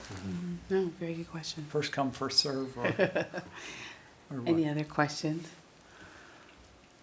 Seeing none, Mr. Seymour, will you call for the vote? Mr. Spielman, Aye. Dr. Johnson, Aye. Mrs. Knighton, Aye. Ms. Bryant. Aye, that vote passes unanimously. The next item on the agenda is Board of Education reports. 11.01, legislative report. Dr. Johnson. My turn. Yes, it is. Thank you, Madam President. The legislative report for tonight, we're with the lame duck session officially underway. It's been a very busy month at the State House and numerous committee meetings and on the Senate floor and in session. There were 3 Education Committee meetings that I thought the hearings were worth mentioning is House Bill 445, Senate Bill 293, and Senate Bill 208. House Bill 445 and Senate Bill 293, these bills require school districts to release students for religious education and instruction during the school day. And then Senate Bill 208 would require districts to accept students of military families through open enrollment as long as there was capacity within for an additional student. In addition to these hearings on these proposals for the educational bills, the House committee had a lengthy discussion, and they even invited testimony for student absenteeism, and that's why I said that was a huge part of the report. I mean, it was almost like a page and a half, single-spaced, maybe even 2 pages. It was a very long, lengthy part, but they did say there was a concern statewide for chronic absenteeism, and they said the state overall rating was at 16.7, but the statewide kindergarten and elementary school children, their highest chronic absentee rate was at 26%. And we know children at that age can't get themselves to school, so it's a different kind of motivation that they're looking at. And, so kind of stay tuned, because they're going to put something out. It's going to become an Ohio Revised Code. It's going to become something to regulate this, because we do need to motivate, come up with a way to. The rates for 1st through 5th grade was at under 21%. The rates for middle school and high school students went up with every grade level, and as high as 36% for a chronic absentee rate, and the high school seniors missing more than 10% or more of the school year. And I just kind of remember reading something where it said about when school starts in August and it's the middle or end of September and the students already missed 4 days, we have to become proactive at that point, because they're on the wrong path, So if they've missed 4 days and we've only been in school 4 weeks, that's a day a week, then you know you're running into a problem. They did mention, like I said earlier, when Mr. Sanker was doing his presentation, that the state's major, like the urban school districts, they said the highest chronic rate of absenteeism was at 47.7%. And then they said, but the suburban schools' lowest one was at 16.5%. But they didn't say what their highest one was. So I just thought that was interesting that they used high on one and low on the other. Just seemed like, you know, just for consistency's sake, so that I can get a good picture of what's good and what's bad, you know, to use the same marker. But there were two trajectories that they were looking at to try to support this. The parents needed support in getting the youngest students to school, and they were looking at how to do that, and they did testimony with regards to that. And the older students needed encouragement to make the decision to show up to school every day consistently and making that a priority. And how do you motivate them to do that? So that's all part of this discussion. So there was just a lot of talk about absenteeism in that, in the legislative report. They talked about how there were other categories that were also variables, like homelessness and economically disadvantaged students, students that were second English language learners. So there were other variables that they discussed as well.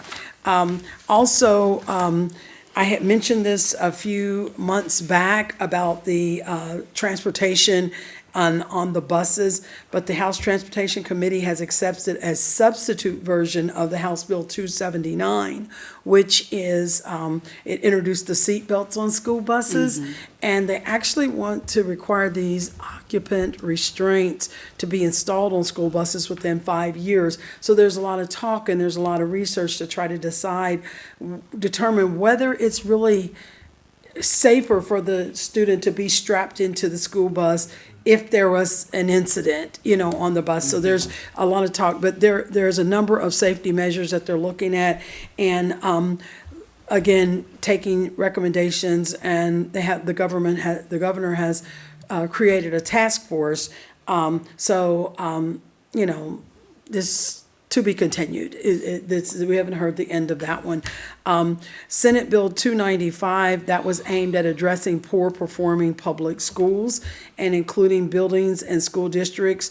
Currently, there's a proposal for a substitute version of this bill, but they were talking about how to say, you know, solve those types of issues, you know, before the state comes in and scoops them up, or do they merge them with another school district? That's what the talk was. So to be continued again. These next two bills that I'm going to mention, they are to take effect as of January the 1st, 2025, and it's House Bill 560 and House Bill 571. House Bill 560 was the implicit bias training that was going to be required for every licensed educator and paraprofessional, and it will become an Ohio revised ordinance, and it'll be an update 3314.03. And House Bill 571, which is student safety, to require schools and higher education institutes to include the National Suicide and Crisis Lifeline telephone numbers on students' identification cards, on the calendars, on any kind of electronic portals, anything like that. And that is, again, going to be part of the Ohio Revised Code 3314.03, and that's going to be effective as of January the 1st. 2025. The full legislative report is in the pages of that. It's 43 pages long. So if you're up to a little nighttime reading, you know, so you can read the full legislative report. These are just items that I thought were important to highlight from the full report, but it is in board docs. So, Madam President, that concludes the legislative report at this time. Thank you for those highlights. I think it's interesting, so you mentioned things coming in next year, which is a couple months away. Yeah. And I don't know, has the state notified the school district that these things are coming and mandated? I'm not sure if anybody on the team has seen these, but this is fairly new, I believe. Okay. Yeah, I It think might it was be just, coming out this of was this just session. determined in this In in this November. Now, Lame duck. you remember what lame duck session means, right? Like, it's like the people Nobody's who are here? going out are trying to hurry up and get all of their things, Right. pushed through and like that, or trying to wrap up a few things, before they leave, office if they didn't get voted back in. So some of this, maybe it was getting ready to be done anyway, but yeah, we have until, Let's get it December to wrap these up. And sometimes things can move very quickly in the lame duck sections, and sometimes it's like, no, we're too far off the mark. And I think that for some things, that's why they have like the testimonies, they have people come in and talk about them and talk about the impact of them, so that way, you'll see the sense of urgency. This is why we need to do this right away. So, it is a bit of a changing of the guards at this point Yeah, in, that's true. so then that's what is happening with, So do those two bills need signed by the governor, or they are done and? they've already They're been, done. those two have already been signed, but they are going to be in effect, those last two that I mentioned, it said it will be in effect. Some of them that were brought, say, back in May, like the one that talks about the transgender students using the bathroom, that is still kind of just pending. That wasn't something that they were going to be able to push through quickly. That's going to be on the table come January, So there's a lot of, like I say, there's 43 pages of information. So there's a lot of them that are still pending that I brought forth in the past, but it's just, Still out yeah, there. yeah, still out there. I appreciate that. Thank you. Next item on the agenda is 11.02, Great Oaks Career Technical Center Report. Board, you have that on your board docs. And I want to say again, thank you, Mr. Birdie, for such a robust presentation and giving us this information. I don't know if you guys had any. Yeah, we just questions have about one that. student that was highlighted. We Yes, I want was to gonna say mention, that. Go ahead, Sean you got her. Nelson. Yes. I guess he passed his coding and web design certification exam, and Yep. he's a Winton Woods student. His parents is Kenyetta Terry, and so he's at Scarlet Oak, so it's worth noting that our students are still doing well at the Oaks, and, so we Thank appreciate you. Mr. Birdie for giving us these reports. Absolutely, we do. I was pulling through them like, wow. Yeah, there's This is so great. much. I There's- know. That report is like 6 uploads or something. Yeah, I know. It Do is. it all at once. And Yeah. Board, if I might, just a shout out to Coach C. Mr. Semino Wazalewski's on the, it mentioned in one of those reports Yeah, as in one of those well. reports as well, As one of absolutely. the, I think, the council advisor, or advisory council members for the Great Oaks. And also, one of our colleagues from Siemens, Mr. Day, David from Siemens, is also mentioned in that. Oh, He- nice. He partners with us. We work with him quite a bit on different HVAC systems for this building and North Yes, Campus. So wonderful. anyway, it's great to see that involvement. Appreciate sure. that. Is that David Nestle? No, he's my mentoring. Okay. Good guy, partner. Actually, I Great, said thank 6. you. It's 1, 2, 3, 4, 5, 6, 7. It's 8 uploads. Eight level, I know. It's a lot. I appreciate him doing Yes. that. Good for him. All right, next item on the agenda is board motions and recommendations, 12.01. Anyone have a recommendation? Nope. Okay, a motion? All right, moving on to 13.1, comments from members of the Board of Education and Superintendent. Who would like to go first? You want me to go first? Yes, you go first. I always have something to say around Thanksgiving. Okay, as I consider the season of Thanksgiving, I just want to say thank you to my board colleagues for dedicating your time and your energy and your resources and expertise to the students of this district. I also want to say thank you to the district leadership team, to Superintendent Denny, to the directors of teaching and learning, the executive team, Mr. Seymour and his team that assist him in the treasurer's office, to the teachers, the paraprofessionals, the instructional aides, cafeteria workers, custodians, and there's so many more people that I probably am not going to send a shout out to, but it's just a heartfelt thank you for all that you contribute to support our students, our parents, and all the stakeholders that help us to operate this district. I've said it before and I always say it again, thank you just doesn't always seem like enough. but that's all I have. But it's really heartfelt. We appreciate what you do and how you pour into our students. I also want to offer another thank you to everyone who was acknowledged tonight with the honors and recognition. Wasn't it amazing? All of those young ladies. And I think it would be beautiful if she can get that program to go down to the 7th and 8th grade. I mean, you know, because it just begins to start the self-esteem building for the young ladies. So I just thought it was really, really amazing. When I seen that list of young ladies, I thought, all these people show up, and when I pulled in, it's like, yes, they did. They all showed up. So it was that's really wonderful. So, but we do appreciate those people who dedicate their time, the Kiwanis clubs, the Skyline Chili, appreciations for our staff and for our students. And you consistently build up and encourage our students, and they need it. They need it. Some of them don't hear it at home, so we need to do it, you know, here. Also, congratulations to head coach Chad Murphy and his coaching staff for the Winton Woods football team for another phenomenal season. With the regular season, I think it ended in 8-1, which was second place in the conference, and then the overall record was 10-2. Which I believe I read the state ranking was at 30, and then we were moved up to Division I, which made us a rank of 12. And that's really, that's not bad at all. You know, you might have walked away a little bit, you know, after Xavier, we played, but you didn't do bad at all. So, you know, kudos to the young men who played, and a big congratulations to the team and to the coaches. And as basketball season is becoming in full swing, my favorite sport,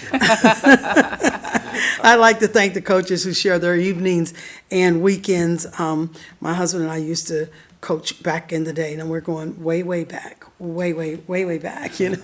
And I know the time and the dedication that it takes, and we appreciate you taking time out for our men and women and young ladies and young men. And I look forward to a great basketball season as well. I want to thank and appreciate the district sponsors that sent the Board of Education. All of us had opportunity to go to Columbus for the Ohio School Board Association, and we're going to kind of talk about what we learned at our work session in the next work session. But that was my 11th year of going, and I have been teaching now in my teaching profession for 34 years. And honestly, I go there and I don't just learn things that I can bring back to this, you know, this task, but I learn things that I can take back to my own classroom. So I appreciate the workshops and the training. I find them very informative. They're designed to help develop board members and also help us to get knowledge on how to make suggestions on how to, you know, help our administrators and that, just to govern the team to improve student learning and achievement. So anyway, I always invite everyone under the sound of my voice at this time of year to come out, help us, continue to help us build the district. This is a good district. We have made some phenomenal changes. So have a happy and safe holiday, and go Warriors. Thank you, Dr. Johnson.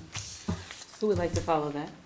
I'll follow that, but only by saying ditto. I can't say it any better. Seriously, I can't say it any better other than the fact that this is my first conference, and I'm hoping that it is the first of many, because I did learn a lot of really valuable information at the Ohio School Board Association conference. So I'm just very thankful for the opportunity to have been able to go and soak up as many sessions as I could, and just really had a phenomenal time there, just learning and networking and meeting people, and it was just a really great opportunity. But I don't think any of us can say it better than Dr. Dunn said it, so thank you. Thank you for articulating that so well. Thank you.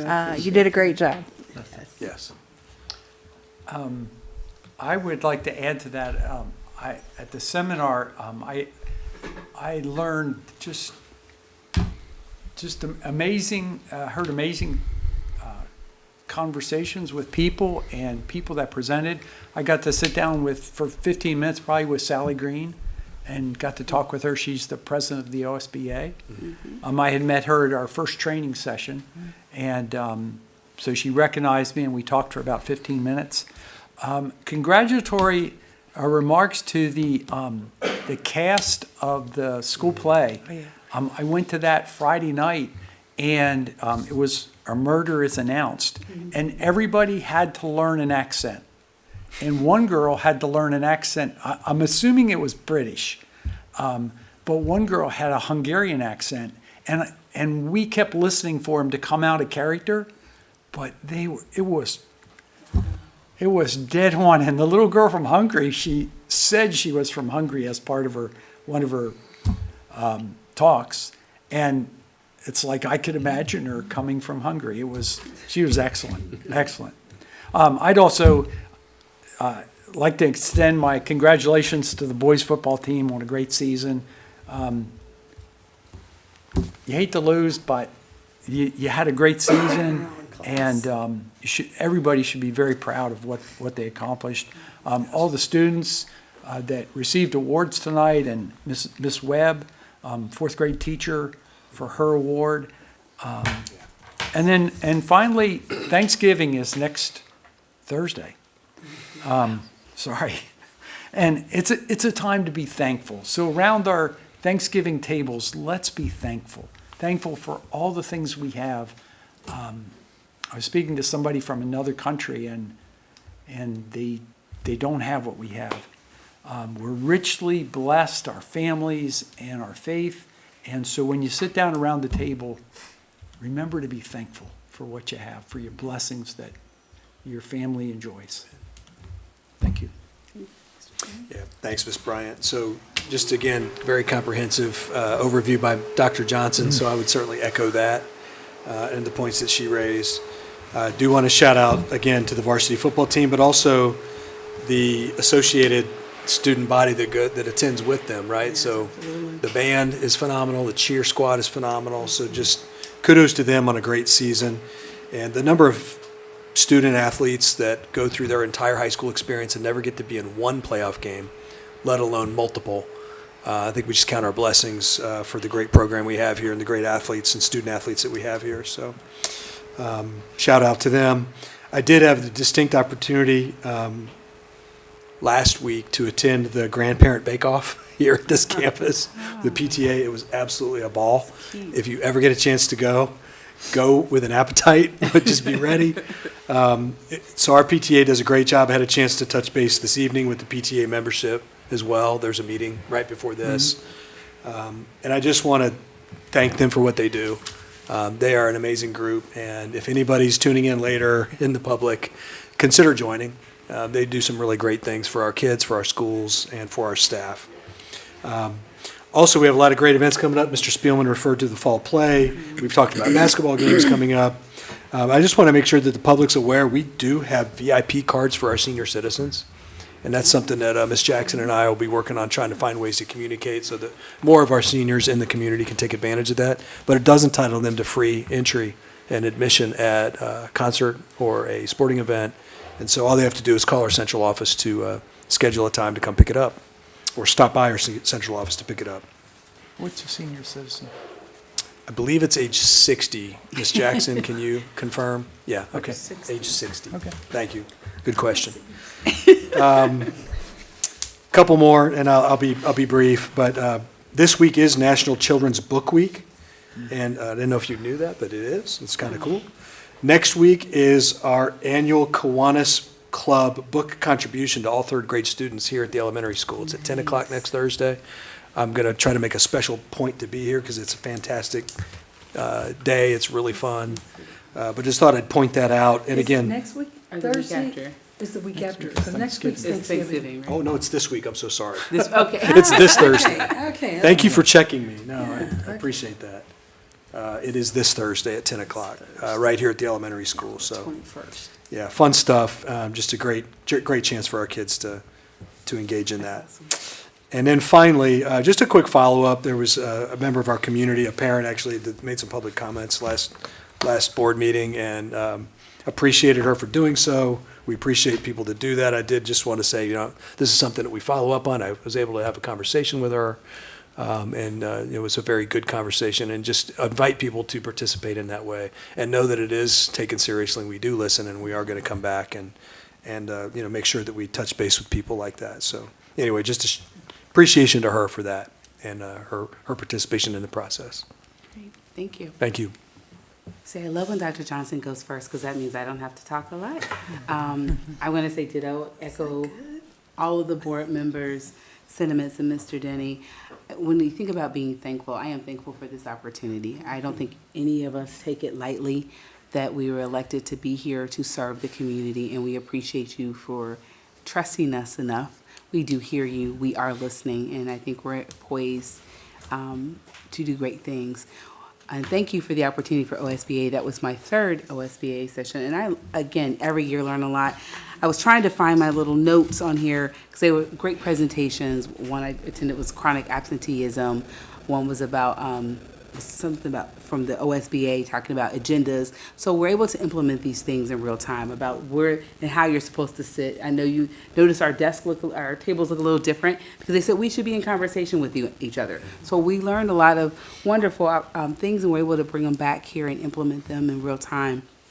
The other piece is just being thankful for all of the work that our teachers and our staff and everyone does for the district, for parents who show up, for all the parents and grandparents and aunts and uncles and community members who come out to all of the football games, to the coaching staff. I mean, it was just it's been a phenomenal fall so far, and I'm just so proud. It makes me wonder every time I go somewhere and around another school district, it makes me feel so thankful to be here. This is a special place. Mr. Denny always uses this. This is a very special place. We are unique with the 31 different languages and the diversity that we have, and that is something to be thankful for. In addition to that, I'm also thankful for our community partner, Waycross Community Media, for showing up all the time to make sure that you can see us, that you can hear us, and they do it with a smile on their face. So thank you again. And I know that they're always looking for volunteers, so if you want to volunteer, please do so. He's like, yep, please do so. The other thing, I want to say thank you to Kiwanis. They're near and dear to my heart. I was in Builders Club in junior high and Kiwanis in high school, so I love the fact that they're still around and still doing things for this district. Also a shout out, young man that was honored that plays the bass clarinet. I used to play that in high school. Don't tell anybody. So it's just all these little points that you think, wow, people still do that. And these organizations are around. And districts like ours have the pleasure of being a part of those type of opportunities. If your child is not involved, please find an opportunity for them. Our district has lots and lots to offer. So we thank you for choosing us, and thank you for choosing Winton Woods City Schools to educate your children. Anybody else? Mr. Seymour, do you have anything to say? I don't think I could add a thing. Well, you thank all of us. We would like to thank you for your leadership and your support as we do our jobs. Sometimes you guys go unthanked, so you keep thanking all of us. We'd like to thank you too. Thank you. Because you do provide support to us. It's our pleasure. Thank you. And that is all. The next item on the agenda is 14.01. This meeting is adjourned.